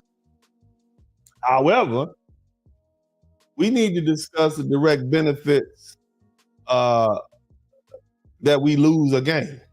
Let's talk about jobs and opportunities. Let's talk about less strain on financial resources and services. Okay? We saw what happened in Chicago when when the immigrants showed up in the buses. We saw the strains on the services that they were providing, parks being closed, buildings being taken over to house immigrants. And so what we have to do as foundational Black Americans is be intelligent. We have to weigh our options and do what's in our best interest. And so as we engage these difficult conversations, it's important to confront the realities that many FBAs are considering. What do we gain if we support the rights of immigrants, African or otherwise, especially when they feel like our struggles, especially when we feel like our struggles are already overshadowed? One of the primary concerns that we have is economic competition. Okay? I haven't even got on school admissions, okay? Because oftentimes those same positions that are being taken up by Africans and people from the African continent were designated for foundational Black America. Okay, but if we want to go to the job situation, we already face significant challenges in securing jobs and fair wages. And the presence of illegal immigrants, especially African ones, you got increased competition, you got limited job opportunities, and you got illegal immigrants who will do things, or immigrants in general, especially Black, that'll do things that foundational Black Americans won't do.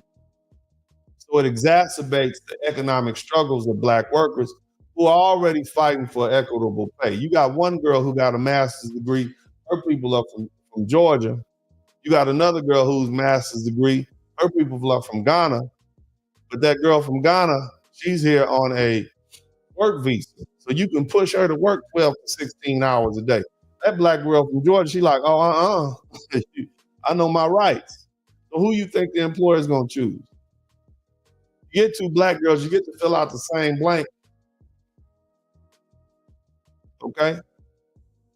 Got a Black woman working. Shout out to Tammy Dorsey. And so they benefit. So what about the resource allocations? We already face economic, systematic inequalities in education and healthcare and housing. And when we have these immigrants on the scene, it diverts attention from resources for us away from initiatives that we need that address foundational Black Americans. When the local and federal resources are stretched thin, it raises the question, are our communities' needs being prioritized or not? And we also can't ignore the impact on the community's safety and social cohesion. You got folk who over here, I'm gonna just say this. Many of us, we are apprehensive about immigrants and public safety. Let's just keep it in 100, especially over the past 3 or 4 years when we've seen all the mayhem that they've caused. Okay, and so we're concerned, like every other American, about high rates of immigration that can increase crime in certain areas, which disproportionately affect Black folks in our Black neighborhood. They don't send those to those white neighborhoods for the most part. They send them to our neighborhood. So it creates a complex dynamic. Okay. The other thing is this. You have to look at the historical context.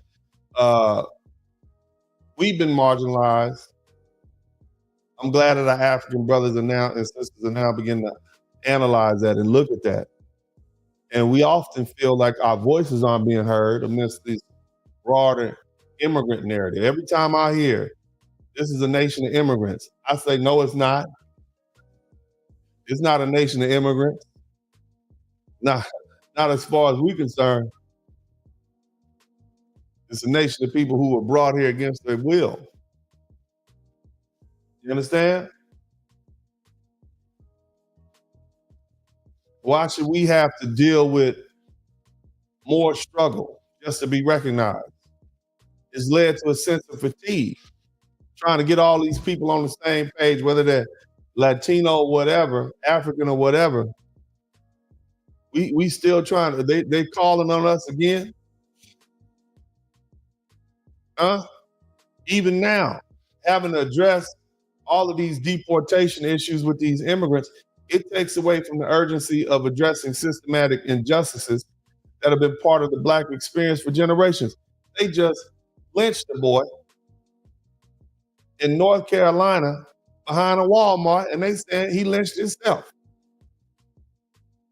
And there's been no attention to that because they're more focused on folks who are here illegally. And them crying on the internet about being sent back to the countries that they proclaim they love so much. Look, the fight for justice is noble and it's crucial, but it's crucial to recognize the specific concerns and potential benefits that foundational Black Americans see or may not have. And understanding this perspective helps us engage in a more meaningful dialogue. So again, the question is, what is in it for us? Now let me run this down to you, brothers and sisters, because we shouldn't even be having this conversation.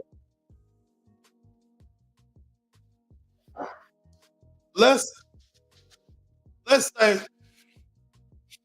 when the first African brothers and sisters start coming over here after the 1965 immigration law, let's say they fully integrated. It's been 60 years and they fully integrated in the foundational Black American culture and actually enhanced it.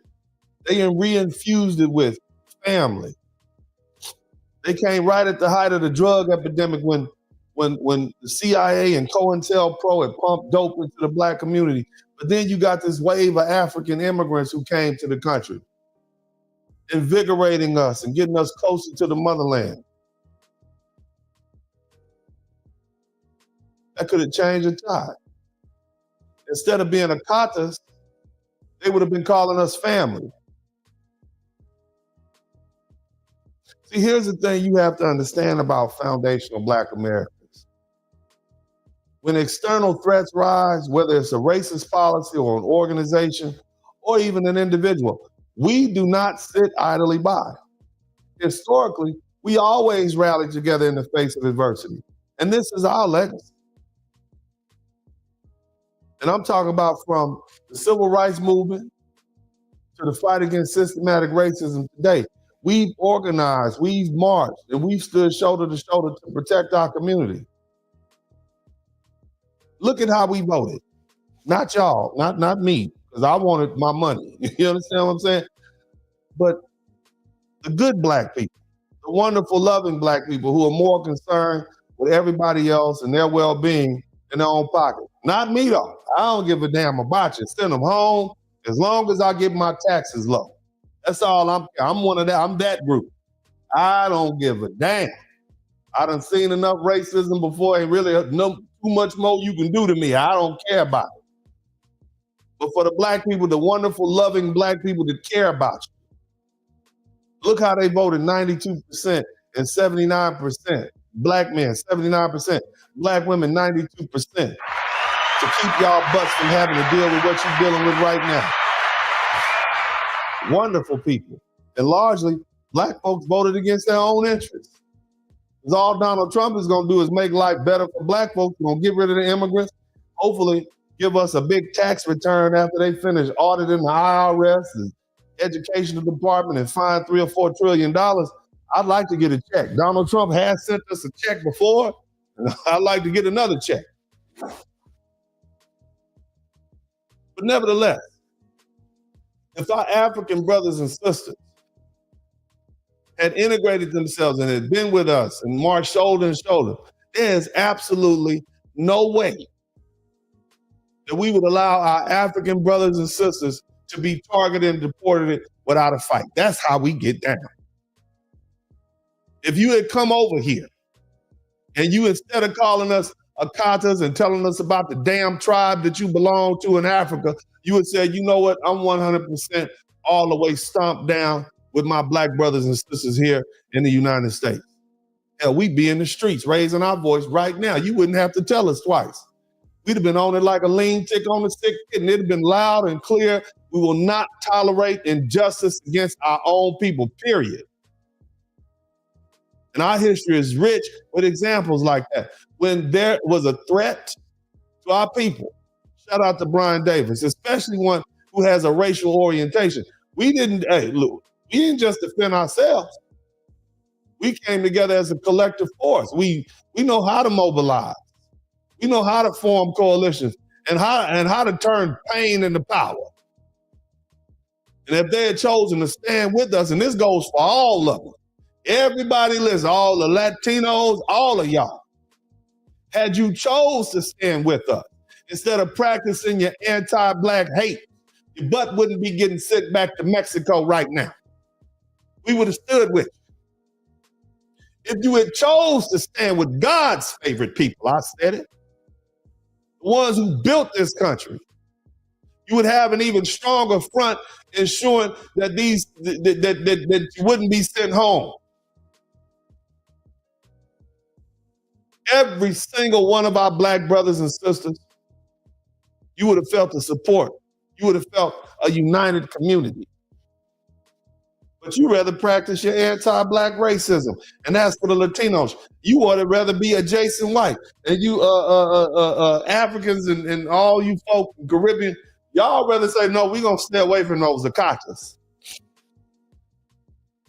Because see, we as foundational black Americans, we understand the importance of solidarity. We faced down oppression before. And we won. And we did it together. That's what had happened had our African family had embraced unity. We would have harnessed our collective strength to defend against any and all attacks. And we wouldn't just be fighting for your rights. We'd be fighting for our shared future, ensuring that no one within our community stands alone. In essence, we take care of our own. That's what you need to understand. And that's why we're still here. We've always had each other's backs. I don't care how many gender wars we have. Black folk, black men and black women have not been getting along for 400 years, right along with slavery. We're still fussing at each other. We still had loudmouth black women talking stuff. We had black men talk about what she ain't doing. Nevertheless, we still came together. And we would have gladly extended that protective embrace to our African brothers and sisters, more so than any other group. Because you came here voluntarily and we loved you. I said loved you. I don't know about right now, but I know that together we could have created a powerful movement, one that sends a clear message. Where our one community, and we will not be divided in society. Hell, man. Had y'all stuck with us, had our African brothers, whatever country you from in Africa, had you chosen to stand with us over the past 60 years when y'all first showed up, to weave your stories into the broader narrative of Black America, we wouldn't even have the term foundational Black America. We would just be Black. And things would be a lot different. We had to delineate from you. We spent generations fighting against the forces that seek to divide us. And in that time period, we built communities that knows how to take care of its own. Had you decided to join us, you would have created we'd have took care of it. You had a modern day underground railroad popping. Like you wouldn't believe. Oh, ICE is looking for you. Be in Detroit one day, Chicago in the next. We'd have somebody get you down to South Carolina. You'll be chilling in Granddaddy's backyard, sipping on sweet tea, swapping stories. ICE wouldn't know where the hell you were. We'd be a tight-knit network of family operating in the shadows, ensuring that our brothers and sisters had safe and sound travel around here. For sure. But now you're feeling isolated. Now you're on the damn internet confessing. You're on the internet confessing, oh my God, Black Americans are such amazing people. I've been here 3.5 months. And my goodness, I've never met a group of people that are so amazing. What happened to all that Akata stuff? What happened to all that lazy? Y'all need to work harder, be victims. What happened to that nice to us? Somebody talked that nice to us in the chat room. What happened to all that? Now you out here feeling isolated, wondering when they gonna come knocking on your door and taking your daddy away. Because he got that charge for scamming back in doggone 1997. He did 4 years, and now they about to come pick him up and send him home. Now you're worried. Hey, I'm telling you the truth. See, you would have found a home within a community, a place where we celebrate each other's cultures without standing. You wouldn't be standing by yourself. We stand together against outside threats, but you missed an opportunity. See, together, we had the power to push back against any force trying to tear us apart. We've always known how to unite and support each other, my brothers and sisters. If you had embraced that spirit, if you had done what you were supposed to do, we could have brought even more of your family members home over here and strengthen our bonds. We could have come over there. You could have been over here. Right? We could have been one people, one collective voice. Instead of you being targeted right now. Going to Panama. Shout out to Where's the Love? We would have been a formidable force, standing together in solidarity, proving that unity is our greatest strength. But since you decided that you wanted to stand alone, then you need to go ahead and stand alone now. Shout out to Black saying, you hear what I'm saying? Go on, be alone now. This is what you ask for, this is what you get. Yeah. Praise God. Uh-huh. All that confessing they doing on the internet right now. Shout out to all the African brothers and sisters in the chat room. I know you're in here. I know you're up in here. I know you listen. You can't help but listening up in here. I know.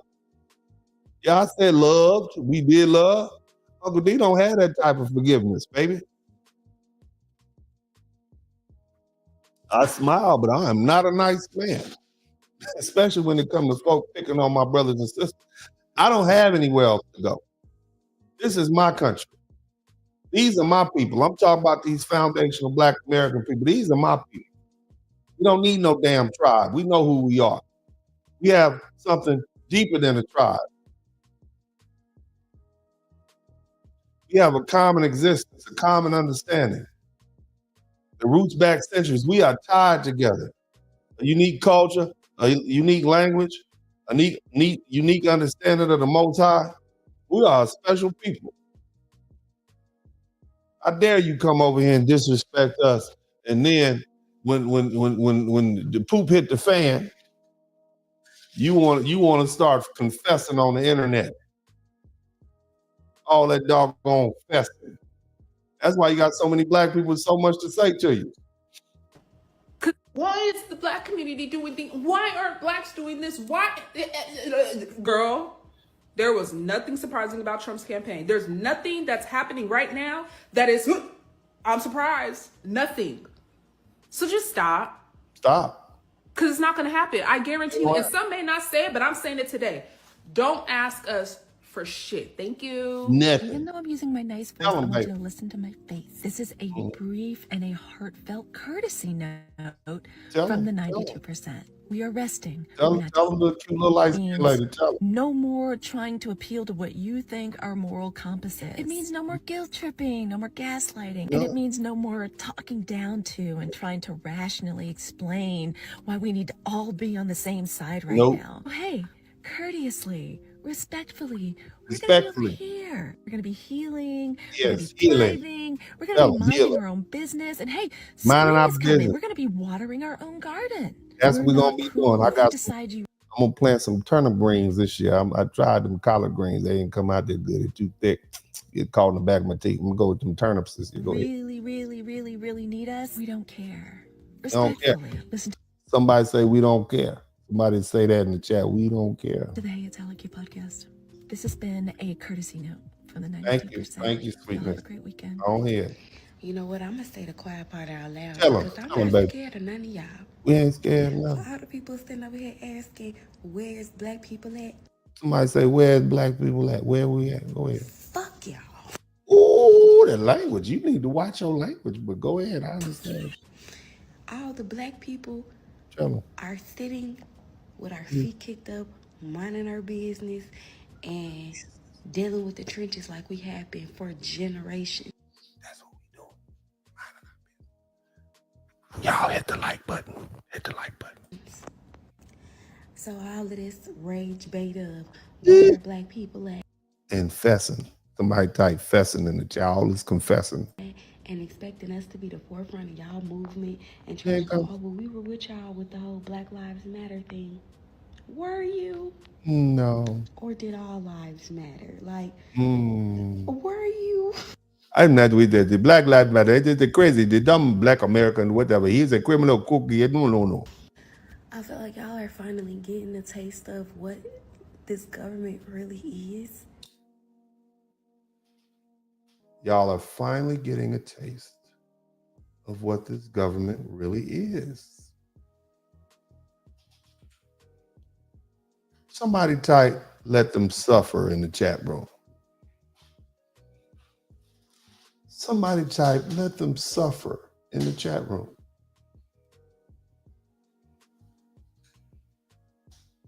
You know, I have some books that I wrote called Rules to Live By. It's on Amazon. And one of the tenets is that when you're dealing with tyrants, the only thing a tyrant understands is pain, suffering, indifference, and discomfort. It's a certain mentality that you're dealing with when you're dealing with people like that who disregard other people's well-being.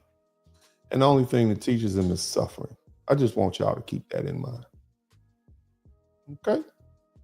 All right. Now, what I need y'all to do, and I ain't finished yet, I got to take a little break, get some ice, and we're going to come back and we're going to talk about something that's probably going to make folk uncomfortable, but you know, I don't care. We're going to talk about letting them suffer. See, when the Lord is working with somebody, I don't get in the way. All right? I don't get in the way. Now, if you've learned something, if you've enjoyed this conversation, we got about 27 super chats. I appreciate those people who have contributed to the super chat. But if you learned something, if you appreciate, hit the like button. Go ahead and hit the like button right now. Hit the subscribe button. Where are my members at? We need about 18 more memberships. Join them. It's only like $2.99 a month or something like that. I know y'all got your PayPals and your Cash Apps hooked up to this YouTube thing. So y'all go ahead and become a member. Hit the like button. Let's get 1,000 likes. We got twice as many people as that. Go ahead and hit the like button right now. I need to get that like button populating. Okay. I need to get it shaking and moving, grooving, doing what it's doing. Okay. Y'all go ahead and take care of me so I can finish taking care of y'all. But all this fessing that these folk are doing, I just find it amazing. It is just amazing to me that you have so many people out here who have just come to these revelations about how amazing black people are. I just find a shout out to all the black folks, all the foundation of black America, because I mean, I never knew that we were this amazing. I thought we were just some regular old folk, you know? That's what I thought we were just any old body, because they didn't treat us right. They ignored us. You understand what I'm saying? So you know, we are amazing. We are amazing people. And y'all need to understand that. Y'all need to understand that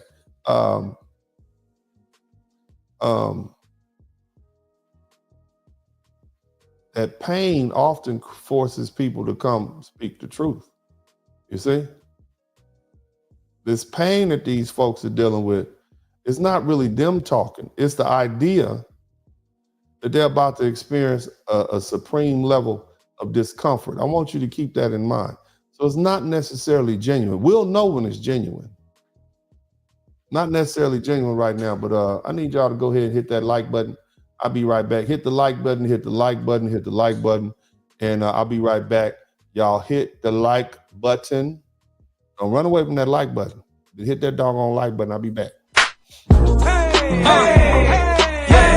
a party going on. Hit the like, hit the like, hit the like, hit the like, hit the like, hit the like, hit the like, hit the like, hit the like, hit the like, hit the like, hit the like, hit the like, hit the like, hit the like, hit the like. It's a party going on. We all looking at dinners. Scrolling and subscribing, only take you a minute. Hit the cash app, super chat, be a penny. One is real good, but 20 more will be plenty. Blizzard King pay a visit. Big Blast my witness. Appreciate the love that's black men doing business. Stand up, father and brother lawyer is he. Hall of Fame game, he's known as Uncle D. Tell it just like B, representing for we. We know time is money, you learning and pay a fee. Know it's cold outside, but the podcast hot. Giving you a feeling that these others ain't got. Say it's cold outside, but the podcast hot. Giving you a feeling that these others ain't got. Yeah, know that the blizzard come through. Bundle up for the winner, know this hit. Darren Hay watch views. Hit the like, you know that the blizzard come through.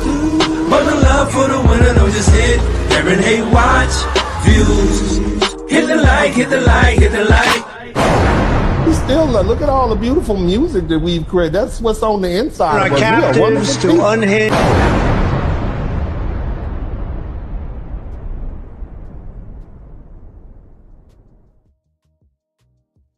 All right.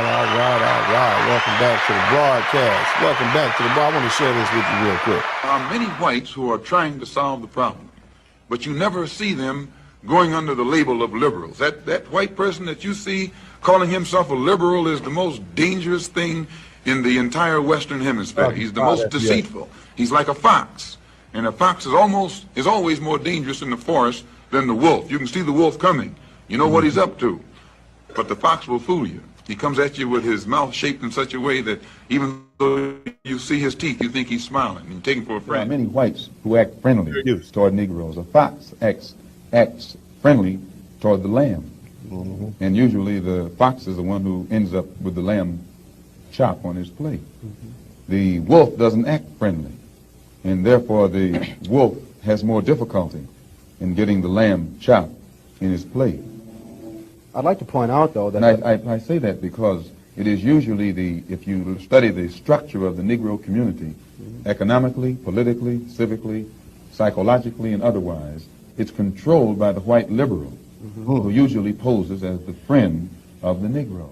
On the other hand, I think one could point to a large number of whites who have struggled for civil rights, for equality, and have got little or nothing out of it, other than quite a few bruises. Give me an example. Well, the large number of white students who have gone into the South, for example, working for SNCC and other organizations. Not working for SNCC or other organizations, but working for the white political machines who benefit by the voting efforts of Negroes. Okay. Today, you could point to a large number of Negro leaders who have consistently betrayed Negroes in a whole host of areas. They aren't really Negro leaders. These are puppets that have been put in front of the Negro community by white liberals. These are parrots that have been put in front of the Negro community by white liberals. You can't name me. What did Brother Malcolm just say? They put who in front of who?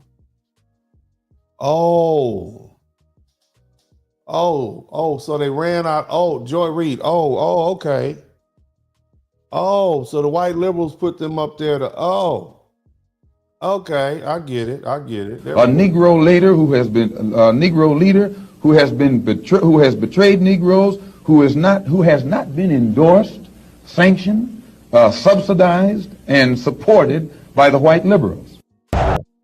So basically what Brother Malcolm said was that, hey, we've had these folk that have come and sold out the black community for centuries. We know who those are. They're not our leaders.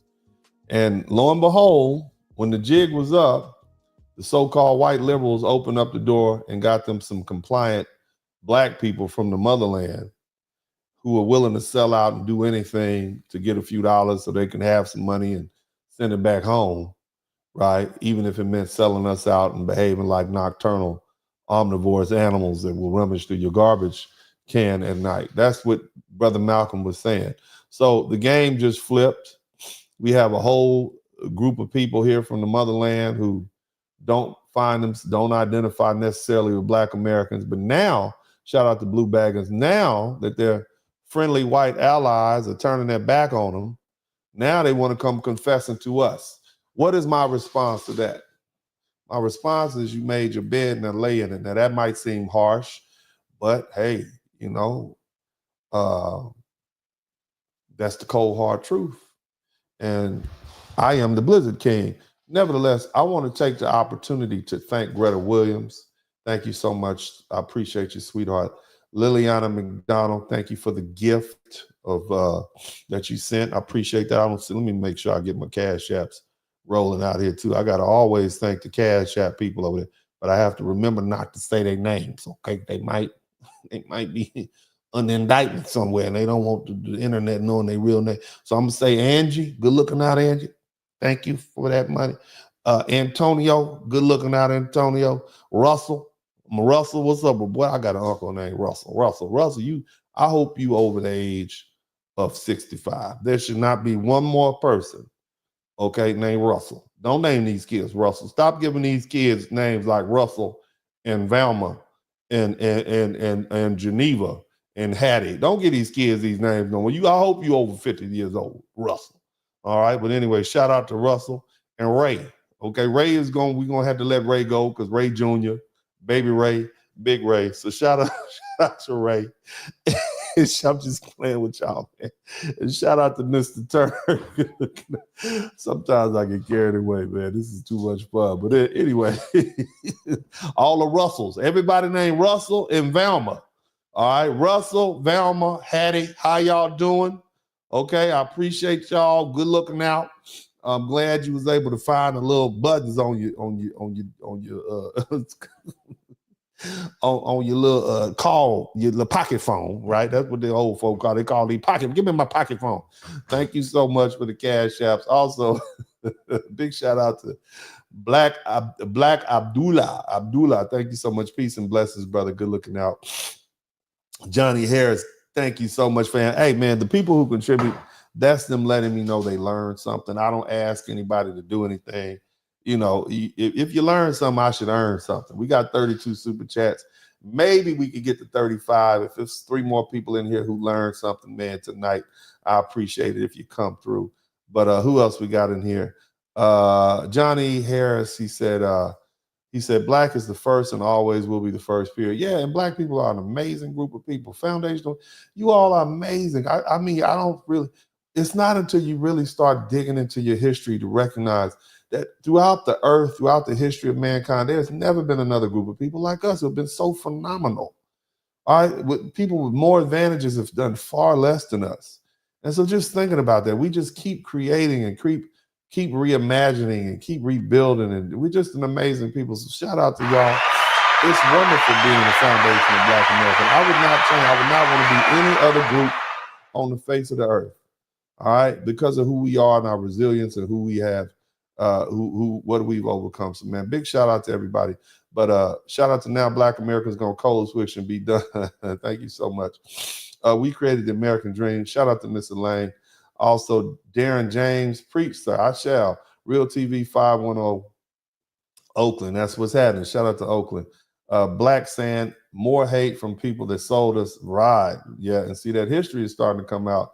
And so it's a lot more Black people that are not as forgiving as we once were, because that history of what our African brothers had done had been largely hidden from the masses of the people. And even when we determined it, they said, oh, no, but they didn't know what they were doing. And now that's been confirmed as a lie. They knew exactly what they were doing. How could they not know they were doing? And then when we found out, when we said, well, y'all sold us into slavery, we're brothers and sisters, they said, no, we're not brothers and sisters. We are from different tribes. You all were captured during war. Okay, so we took that. And now the Tom Holman and ICE is rounding them up and sending them home. Now they want to see brother and sister, come help us. Come on, man. How foolish do you all think we are? But anyway, thank you so much, my man Black Sand, and thank you so much, Mr. Tony. Also, Easy 770, 77,000. Good looking out, bro. Mystic Medica, hit the like button. Yeah, y'all hit that like button. Y'all better hit that doggone like button. Stop playing with me. My man, Mr. Lone Star, one of my mother's worst experiences came from the African doctor that ignored her and called her a cotton picker. And they worked at the same hospital. See, this is what I'm talking about. Does this make us want to stop you all from being deported to the motherland? And I know y'all might be saying, well, that's just one person. It only takes one. It don't take a whole lot. One death, one lynching, one murder, Medgar Evers. It only takes one. But you can't hide what's in you. This is what you really think. You got this doctor who probably has a superiority complex because you got this little Black American woman who's a nurse and his parents that don't leave them Black American people alone. And now he got comfortable and it came. Oh, shout out to Mr. Pratt. Look out, Mr. Pratt. Thank you so much for that honey stack. I appreciate you. But you see what I'm saying? So, and here's the cold part about it. You got people like me, okay? You got Black American people like me who have some degree of power and connections. And I hear this is how you talking about my brother's mother. You got some African doctor calling her a cotton picker or a cotton. How do you think I'm supposed to respond to that? When I'm presented with an opportunity to donate to this politician or that politician and try to help sway policy, and he says, well, Dennis, what do you think about the deportation or targeting of African immigrants or something like that? I'm gonna say, well, hell, man, they're about as bad as the worst rednecks down in South Carolina or Alabama, Mississippi. Send them home. You are a guest in our house. And I want to talk to the Africans. You are a guest in the house that the Foundation of Black Americans built. You're not in the white people's house. You're in our house. You're in our car. You're in the Black car. And you're being disrespectful. And you have been for many years. And you had an opportunity to repent. But now, all of a sudden, after being here 5 years or 8 years or 10 years, you're seeing how difficult it is. And now it's kicked up over the past 3 weeks. You got a bunch of Black folks, Africans on the internets confessing, trying not to get sent home. Oh, yeah, the Black, we need to get the foundation. We need to get our brothers. We need unity. You've had 6 decades for unity. You had 4 centuries to convince your government to send boats over here to come get us. Hell, you've had at least 100 years to offer us citizenship without all the red tape. And so at some point, we like, well, hell, they don't want us. So let's just go ahead and build what we got here. Let's delineate. We'll call ourselves Foundational Black American, which is a movement that's popped up over the past 10 years. Shout out to Brother Tariq Nasheed, brilliant young Black man. Brilliant. Shout out to him. His legacy will live on because he is the person that coined the term Foundational Black American, as far as I'm concerned. And it allowed us to delineate politically, historically, etc. So now it's not that you're just talking about a Black woman like this doctor calling her a cop, but you talking about Foundational Black America. You talking about all of us, the most powerful, influential group of Black people, people from the descended from the African continent in the whole world and who has ever existed. We are rich, we are educated, we are powerful, we are influential. The nerve of you to talk reckless about us. But shout out to Mr. Lone Star. Thank you so much. Jay Murhead, thank you so much. Chosen 1619. I hate it when they equate themselves as FBAs. Yeah, a lot of Africans come over here and they all act like they're from New York because that's their stereotypical image of what a Black person is, a foundational Black American. And the truth is, most of the people from New York are immigrants anyway, whether they're from the Caribbean or whatever. You don't really start seeing real foundational Black Americans till you go places like Mississippi and Chicago. You see them people in Chicago didn't identify with the immigrants, didn't they? That Chicago's a real town full of Black folks. From Mississippi, Arkansas, and Alabama. Same thing with Detroit. Those are our strongholds. Shout out to the D. Shout out to the Chi or Chi-Town. And you're going to get some of this down here in East Texas too. I'm not talking about up in Dallas. I'm talking about that East Texas. When you start going up to Livingston, all right, some of those places where foundational Black Americans settled after they moved out the Deep South. That's what you get. But yeah, you're not us. We let you come over here and be under our umbrella. I love my Black brothers and sisters from the continent, but you all have been extremely disrespectful. And a lot of brothers, when we hear about innocent Africans being deported to Panama, because these people didn't even have criminal records, we're indifferent. In fact, many of us let them suffer, just like Black Americans did.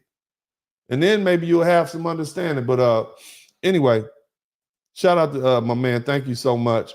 Who else we got here? He said, our receipts prove that we're not the same. Thank you so much, fam. Cody Marshall. Don't forget how white women would try to sneak around with slaves at the time. If they got caught, they would, it was great. And then mutilate this. Yeah, they did a lot of white women. Y'all, boy, them white women off the chain. Don't get it twisted. But anyway, Johnny Harris, the Delectable Negro book about eating. Yeah, I read that book. That's the one I was talking about. Also, Larry P, good looking out. Cody Marshall, we got 36 super chats. Hell, well, maybe we'll get to 40. That'll be outstanding. Shout out to Cody Marshall. In those countries, they also lightening their cream. Yeah, you all are just as sick and backwards with that self-hate. You got women in the motherland lightening their skin. You messing up your beautiful brown skin, your beautiful melanated skin, melanin rich, to put some damn, excuse my language, I apologize, put some doggone bleach on it. We got over that. Yeah, the brother, Honorable Elijah Muhammad and his great teachers, his great ministers came out in the Black Panther power movement. Help us get over that. That's self-hate. Why would we want y'all over here to integrate with us? That would set us back 100 years with all that self-hate. I heard one of those African countries had to outlaw weave. We going back to the motherland to be enriched and getting close, get in with our culture. And y'all out here weaving your hair up. You're supposed to be the mother. You're supposed to be the parent. And yet when you come to the United States, instead of being an example of what the best of Africa could be, you come over here with self-hate and degradation for your long lost brothers and sisters. And now we're just supposed to come running now that y'all out here having this great epiphany about all that Black Americans are supposed to do. All that we've done. We just supposed to come running now, right? Because y'all finally have accepted us. We don't want your acceptance. Not us, not me. Now you got some brothers and sisters that go to Africa all the time. I don't give a damn what you do. I don't care. It's just another country on the map. At this point, whatever ties that many Black Americans thought we had died when y'all start calling us akatas and cotton pickers and telling us that we sold you into slavery because you wasn't our brothers. Y'all was the spoils of war. That it died. And for some of us, it ain't no coming back. You're going to have to do a lot more confessing and fessing and explaining on the internet. As articulate and well-spoken as you all are, you're going to have to do a lot more than that before we could ever trust you all again. But anyway, shout out to my man, Tommy Dorsey. I think I noticed immigrants, especially Black and brown ones, don't hire FBAs. And I'm speaking from, yeah, that's another thing. Like, look, man, let me tell you something. It's some African brothers. I love them to death. I got a professor, man, when I was at TSU working on my PhD in environmental molecular toxicology. Love him to death. Oh I love him to death. And it hurts my heart. Truly does. Hurts my heart that at the end of the day, he comes from a culture where there are people who are close to him who refer to people like me who are foundational Black Americans as akatas. And hell, there's Black people over in the continent. When Black Americans get off the plane, people my color who would be red or whatever, they call us white, as if we the colonizer, as if we volunteered to be this color, as if our grandmothers and great grandmothers weren't raped by slave owners and put on these breeding farms in Maryland and North Carolina and Virginia and weren't inseminated, oftentimes against their will, by the same white men who had them enslaved and then sold the offspring. And you got the nerve to label us as white. Think about that. Not all. I'm saying I know they got different variations and different colors of Africans all throughout the continent, which lets me know you do it on purpose to basically let us know we are the other, that we are not you. And I'm okay with that because that's the type of black man that I am. See, when you say F me, then you're going to get 3 FUs right back. And I'm going to show you better than I can tell you what an F me from me really feel like. It means you done. As far as in my book, you are done. You are done. You understand me? Because we don't have time to play with folk like that. But shout out to Brian Davis. Big shout out to Where's the Love. I just came across your channel, loving it, B1 FBAs. Shout out to you, family. Appreciate it. Black saying, good looking out. We got 39 super chats. We are rolling. We get one more, we have 40. And that'll be a sporty. Anyway, let's go to Black saying we could have won with the resources in Africa, South America. We could have been powerful. They'll be colonizing time, right? Look, I mean, what could we have done? Huh? Imagine what we could have done. If instead of coming over here with that hot mess, foolishness, and division, our African brothers and sisters came in here and gave us a full embrace. Instead of quartering yourself off and, marrying within your own kind and talking reckless about us and all that sort of stuff and doing everything you can to distance yourself from black people, what if you would come over here and say, brother, let's work together? Huh? Where would we be right now? We have a lot more people married because most African cultures are pretty family oriented. So we either got an influx of family values. I'm going to tell you something. The reason the Latinos have been able to hold on, they've had to deal with drugs. They've had to deal with the war on drugs, which put a lot of brown bodies in prison too. They've had to deal with welfare. And that didn't cause for the Latino woman to leave her man. So you have to ask yourself, why? And the reason is because they've constantly had an influx of migrants, as you call them, or immigrants coming up to this country, reinforcing their family values. So yeah, you might want to be a strong, independent Latino, but then your cousin just came up here from Guatemala, Mexico, El Salvador, and she's come back into the family. She got a new husband. She taking care of children. She taking care of her husband. She feeds. So it's like, well, that's the culture. It reinforces the culture. See, black folks used to have that culture. Then Big Mama died. Big Mama was the black woman. She was the matriarch of the family. Okay, she was in there cooking and cleaning greens and shucking corn and whatnot. And she showed the women in the family how to treat their man. You didn't have to tell grandma, Big Mama to make a granddaddy a plate. That's what she did.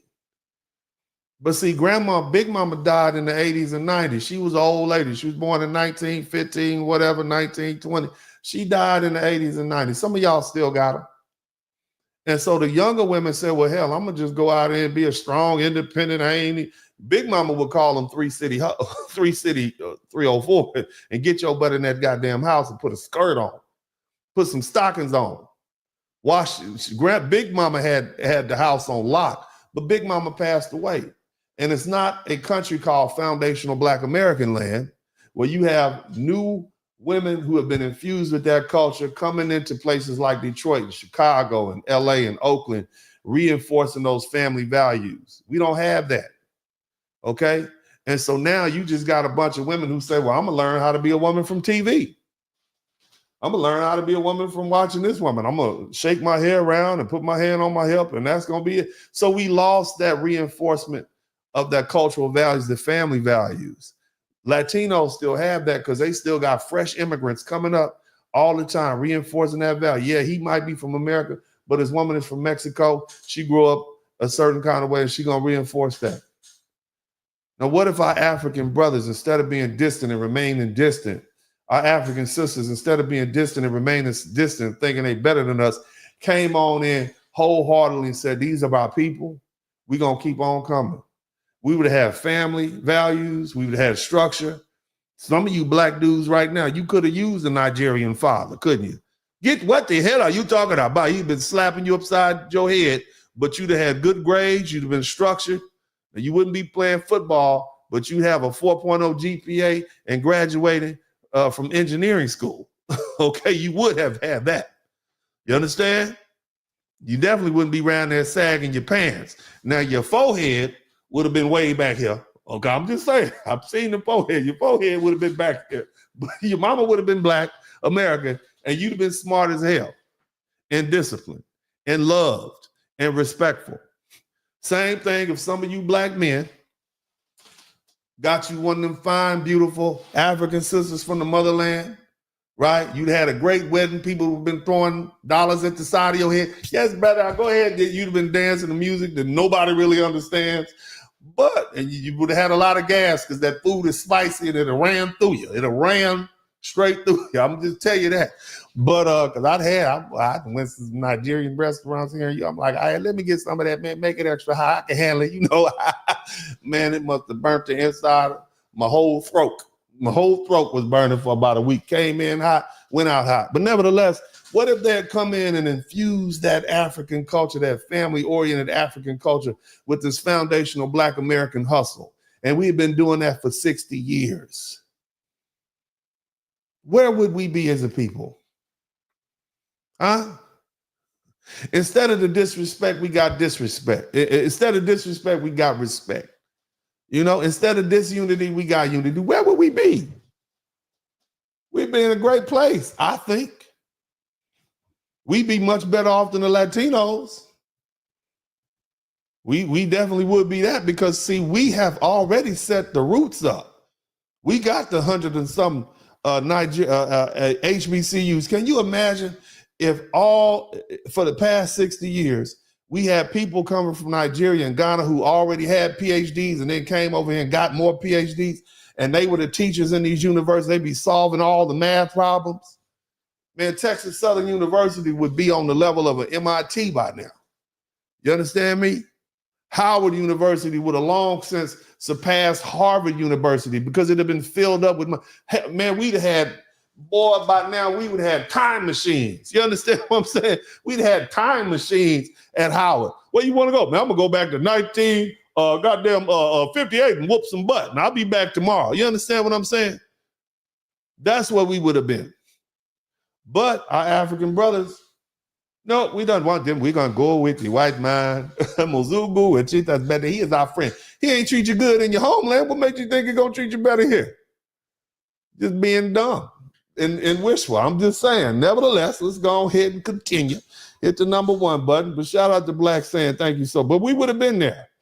Now, shout out my man Judah Chosen, 144. He said, Fessin from... They was fessing, man. It's some fessing. The love is gone. Yeah, ain't no love no more. It's been too long. The love is gone. Shout out to my blue baggers. He said, I grew up in Chicago. I don't care how the rest of the country is, but the Jamaicans, Haitians, and Belizeans always roll with FBAs. But the rest, Mex, Africans, and Asians, NFL. Chicago's a different kind of town, though. you know, Chicago is a special kind of place. You're gonna have to fall in. I shout out to Chi-Town. That's a special place. Been there a couple of times, man. I hung out along the lake. It's a beautiful place, man. Shout out to Chicago. So you kind of got to fall in. But my man Cody, I'm drinking my Jack and Coke, relaxing. Okay, we got 41 super chat. Well, shoot, let's try to get to 45 before I finish. If you learn something, only if you learn. Don't give me nothing for free. I only want what I'm supposed to get. I want what I earn. Understand me? If I earned it, I earned it. If I didn't, I try again. Shout out to Clyde FBA Green. Good looking out, fam. Ancestors B1. Good looking out. Billy X. $4.99 super sticker. Blue Baggins. Why they didn't bring up reparation when they had a president hit House and Senate. Yeah, they didn't do that. They don't want to give us that. That'd be too much power. But they can lose $2.7 trillion, but they can't give us our $1 trillion for reparations. Think about that. They have lost $2.7 trillion, but they can't give us our $1 trillion We 38 trillion dollars in debt, but they can't give up foundational Black Americans our money. I'm just saying, whatever your position is on reparation, they always talk about we don't have it. Y'all lost $2.7 million. You sent the money down to Honduras so that they can have sex changes. That's where you send our reparations money to. I want y'all to think about that. Boy, Donald Trump and that, but Elon Musk, boy, they can't ever tell me they don't have money. Ever again. Y'all just blowing money fast. Think about that. They lost $2.7 trillion with a T, trillion.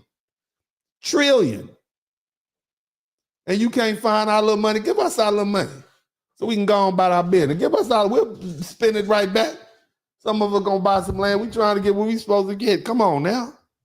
America's never gonna have peace until it makes amends for its first sin. And let me tell you something else to my African brothers and sisters. Africa will never be prosperous. Ever be prosperous until it does right by its children. And I'm not just talking about foundational Black American children. Africa right now is shipping its children off to the Middle East. And it has been doing it for 2,000 years, shipping Africans off to the Middle East to be beaten and bruised just so they can send money home to their family. You did the same thing to us. You sold us for drums of alcohol and tobacco and firearms, and sometimes you gambled us away. You picked fights. The so-called chiefs and whatnot pick wars with neighboring tribes just so they could have a reason to go over there and round people up and take them to a selling pen. But those captains of those European ships showed up. Look, white people definitely played a part. It was the transatlantic slave trade was definitely a European institution, but it would not have happened had those African nations not participated. And some of y'all are going to say, well, those African nations didn't exist at the time. They were kingdoms. Well, England was a kingdom at the time of the slave trade. So was Denmark and Scotland and Ireland. Portugal was a kingdom. So was Spain. But we still hold those governments who took over those kingdoms responsible for their atrocities against the world, right? So why can't we hold the countries of Togo, Benin, and Nigeria responsible for what the kingdoms that preceded them did? They are the successors. You inherit both the assets and the debt. So let's go ahead and follow that same logic. What's good for the goose is good for the gander. You ain't gonna run from this. You are not gonna be able to run from this. Africa will never have peace. You will never have prosperity until you do right by your African children, period. You will not. I don't care how many nice buildings you build over there or anything. Until you do right by your children, the ones who you sold off and betrayed, you will never have prosperity. I don't care what you say. The only thing an African man does in Africa is be born. He gets a European education, a European car, European clothes. He spends European money, and half of them got European women. I'm just saying. And that's the ones that are born over there.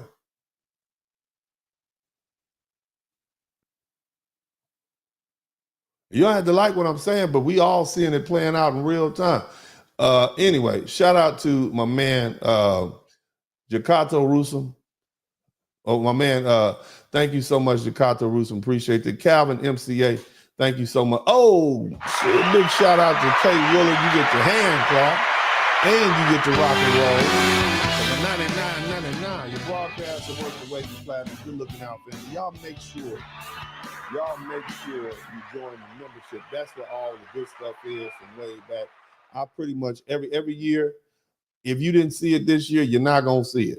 Okay, it's over in the membership. All my stuff from 2023 and back is gone. Matter of fact, pretty soon I'm gonna put everything from I'm going to say October 2024 is going to be putting the membership. So you're not going to see it. So y'all go become members, man. But thank you so much, JK, also. And shout out, he said, in the world it gives brothers little to no grace. Our empathy has grown fatigued. Amen to that. Poignant words. Good looking out. We got 43 super chats, man. Y'all might be able to give me the 45 before I finish. I'd like to get a little more than 45, but if you didn't learn nothing, you don't owe me nothing. So don't worry about it. But yeah, we can get 45. That'd be outstanding. Shout out to Blue Baggins. If you spend it into an account, FNAs, FBAs will be stronger than the 22 countries in the country. Yeah. We got 1,800,000 millionaires who are Black in the United States. We only comprise 44 million people. Just to put in perspective, Hispanics, even though they have 60 million people, they only have 1,500,000 millionaires. We got about at least 6 billionaires that I know about. Counted. We got 100 different universities, all these HBCUs. We don't need all these folk. We can fund them ourselves. Imagine if we got a cooperative with some of these Nigerian schools and these universities and got folk to come straight over here. Not just on the East Coast. We got some colleges down in Mississippi, itty bitty Mississippi. You understand? These little colleges, these little underfunded Black colleges. Imagine putting some brilliant minds from some of these international. Imagine what we could do. But we can't do it because y'all don't see us as brothers, and you done peed in the water. But anyway, shout out to Rick Simmons. He says, wow, I'm a New Yorker and my people are from the plantation, South Carolina. Slow down, brother. Well, I understand that there are a lot of Black people who migrated up there, but you need to understand that over the past 60 years, since we've opened up the floodgate and allowed people from darker countries like China, Latin America, and of course African countries, you've had in the Caribbean, you got a lot of people who immigrate to the East Coast. All right, they all go to all up in New York, Philly, and whatnot. I'm not just saying it's just immigrant folk up there. I'm just saying it's a large influence, more so than places like I'm gonna say Jackson, Mississippi, okay, or Mobile, Alabama. That's what I'm saying. But shout out to New York.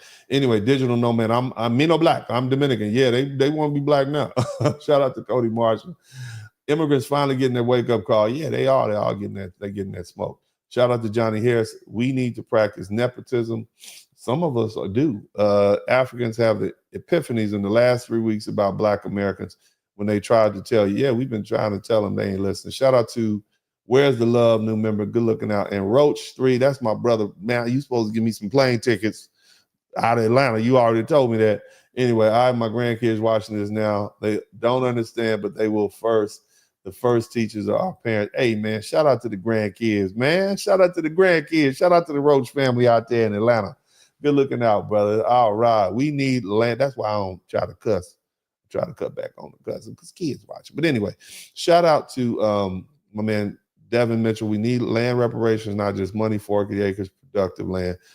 Free healthcare for life, no taxation, free education, cars showing us the FBA. Look, man, just give me my money. Anyway, I don't need all that. Just give me my money. Man, we got 44 super chats. We rolling. We might get to 45. We can do that. That'll be live. 44. But anyway, look, let me go ahead and say what I got to say. All right. I done told y'all earlier how I feel. Okay, I'd explain to you sometime when the Lord is working with somebody and they getting that holy faith that they earn, you just got to let it be. Okay, you got to let it be. All right, for decades we've tried to facilitate understanding between foundational Black Americans and Africans. Okay, both on the continent and those who've migrated to the United States. I know we have. We've done our best. And what do we get in return? We got intolerance. Instead of solidarity, we were met with disrespect. Instead of recognition of our struggle, We were told that we were lazy, we were unmotivated, and we lacked work ethic. We were told that we have a victim mentality and that we should work harder. Somebody type work harder in the chat room. We were told we need to pull ourselves up by our bootstraps and stop complaining. Where is that found? Where we heard that from? Huh? Not only that, but many of our African brothers and sisters have developed an empathy gap. No different than the white man. Okay? They call us Akatas. Now that loosely translates to bush cat, or stray cat, or cat with no home. It's a slur. It's a verbal slap in the face reminding us that we are not them and they are not us. Shout out to Greta Williams. She got me to 45. That's live. Let's see if we can get to 50. That'll be nifty, but not before I finish this. So now, here we are. Blue Baggins, shout out to you. We might get 4 more. I got to get this out though. Now they facing deportation. And when they find themselves in the crosshairs of these friendly white liberals, these friendly white folk, right? Folks that never built this system for them in the first place, we need to ask ourselves, what should we do? What should we as foundational Black Americans do in response, not for the individual Black people from Africa that we love and appreciate, not for the ones that we married to or maybe have children. I'm not talking about that. Take care of your family. I shout out to Randy Harris. I'm talking about what we should do as a group of people who have felt disrespect, who have not felt the love, who've not felt the appreciation up until the past 3 weeks when they done been on the internet confessing. What should we do in response to them calling us bush cats and the Akatas and telling our people they were cotton pickers and stray cats with no home and telling us we don't have a home to go back to and we not having? What should we do? Shout out to GCLA. 2 more, that'll be 50. We should do nothing. We should do exactly what those African countries did for the past 500 years when they had every opportunity to send boats, ships, and planes to bring us their lost children that did nothing back home. Shout out to Clyde FBA Green. When Africa saw us suffering under Jim Crow, when they saw our men and women lynched and burned and humiliated and terrorized, they did nothing. They never sent a convoy to petition the United States government to change its racist laws that kept us underfoot and kept their foot on our neck. Nope. We had to do all that ourselves. So we should do the exact thing they did during Jim Crow. Nothing. When they saw Black men being targeted in the 1980s and 1990s, good looking out, GCLA, that gets us to 50. That's nifty. Anyway, when they saw us being funneled into the school and prison pipeline, you heard them say it. You think that girl just learned that 3 weeks ago? You think she just learned it 3 weeks ago? They've been knowing this for a while. They just didn't care. They didn't offer back then, they didn't offer, some of y'all got family members who are locked up right now. Felt like they was trapped. Back in the day, we used to call it the trap. The game was a trap. They called it the trap. You trying to feed your family, trying to take care of your people. I ain't got no outlet. I can't go nowhere. My mama's on welfare, no money. I'm going to go jump in this trap. I know it's a trap, but I'm going to sell dope till they catch me. At least that'll get us to next week. That'll get us to next month. That'll get us through these years. I want to be a man too. When they saw our Black men in that trap in the 80s and 90s and 2000s, they didn't offer to rehabilitate those men. They didn't offer those men a second chance on African soil. They didn't say, hey, send your youth over here. Send those young Black American men over here. We will train them in the traditional ways in which Africans have been trained, and we'll bring them into manhood. When the Black mothers and the Black fathers were separated because the men were sent in jail, and you had a whole slew of young Black boys being raised in the 1970s, 80s, and 90s, the whole world knew about it. Matter of fact, there was an article that came out in the 1990s that said the Black male is an endangered species. You don't think those educated Africans read that? Shout out to Barry Little. You don't think they read that? They didn't offer to bring us home. They did nothing.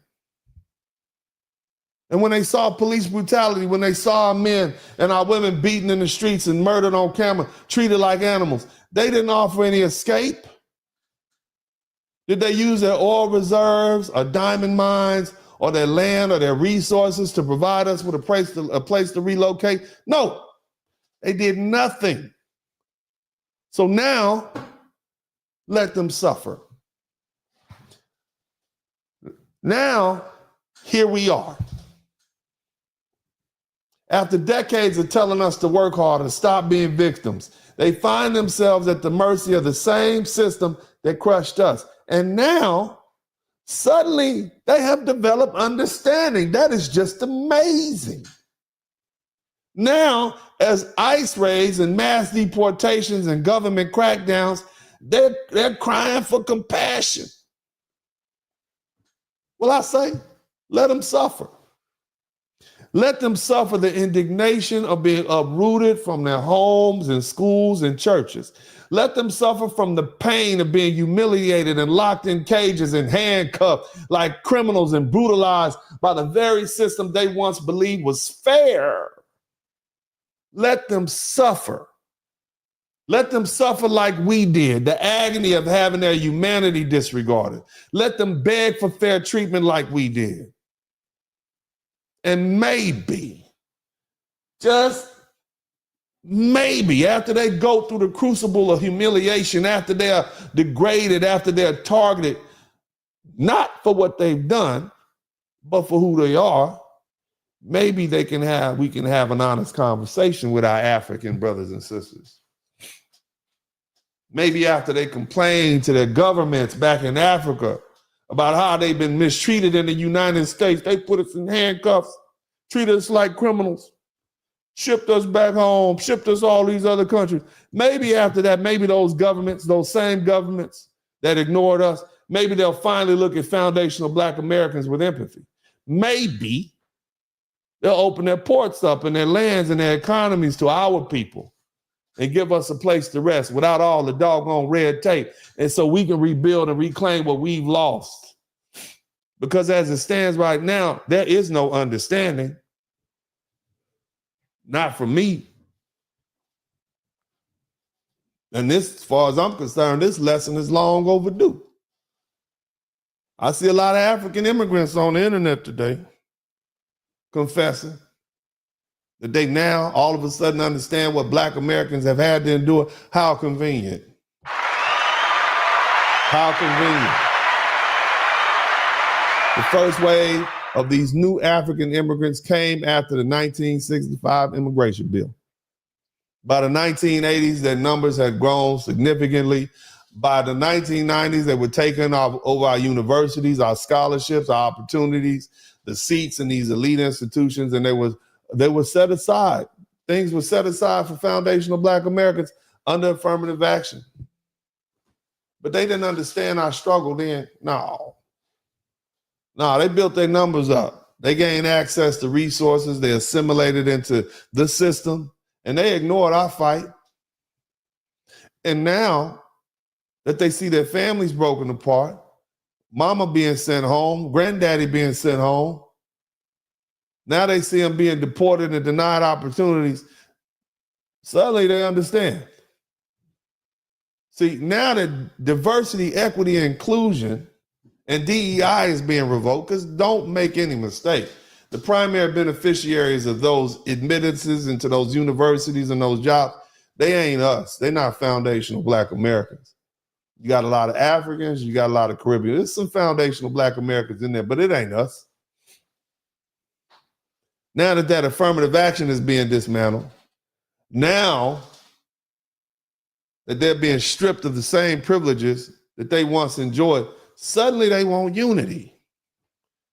Now that they're feeling the sting of rejection, now that they're witnessing the full force of white dominance in this white ethos state that these folk are trying to rebuild, now they understand.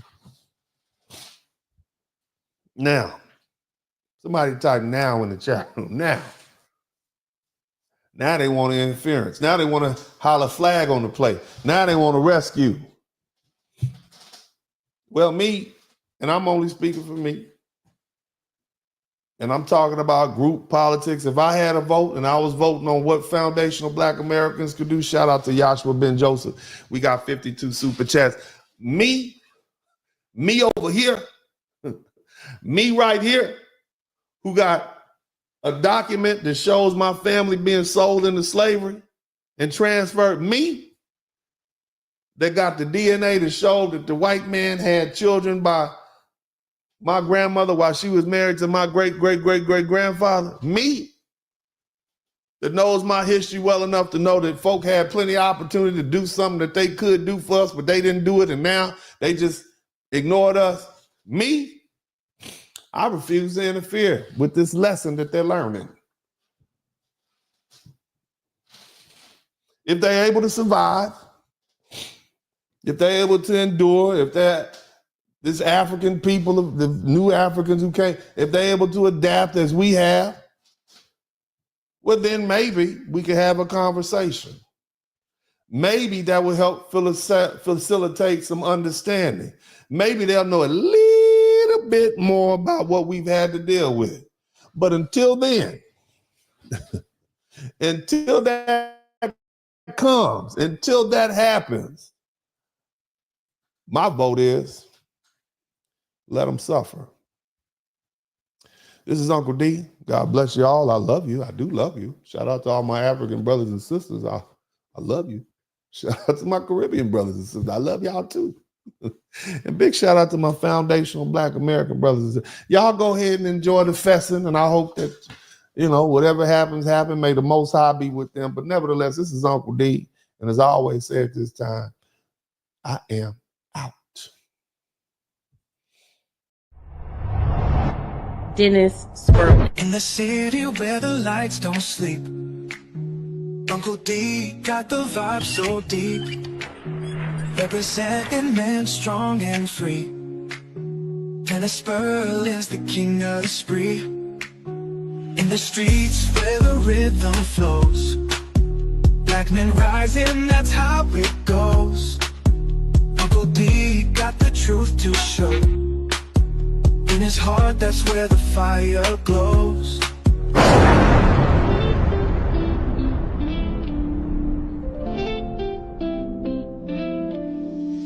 Late night tuning, light up the stream. Dennis Spurman, wisdom gleam. Voices whisper truth and insight. In his podcast, feel the light. Harmony in every word. Truth and laughter you've heard. Oh, that's all right. Wave after wave of smooth delight. Dennis brings the dark to light. That's the blizzard, baby! Share the tales unfold. The stories pour like morning gold. Feeling the wisdom inside me. Subscribing like time after time. Black men, black men, black men, I want to salute you. The incarceration rate is down. The education rate is up. We up. We went from, we are doing great for ourselves. So you should salute yourself. Shout out to all the brothers out there, whether you're a truck driver or engineer, whether you're an electrician or garbage man, a doctor, a lawyer, if you're a hard-working brother, if you fresh out the penitentiary, but you on your grind and you doing it legal and you trying to make amends for yourself, man, I salute you too, brothers. God bless you. This is Uncle D, and you know, I'm out.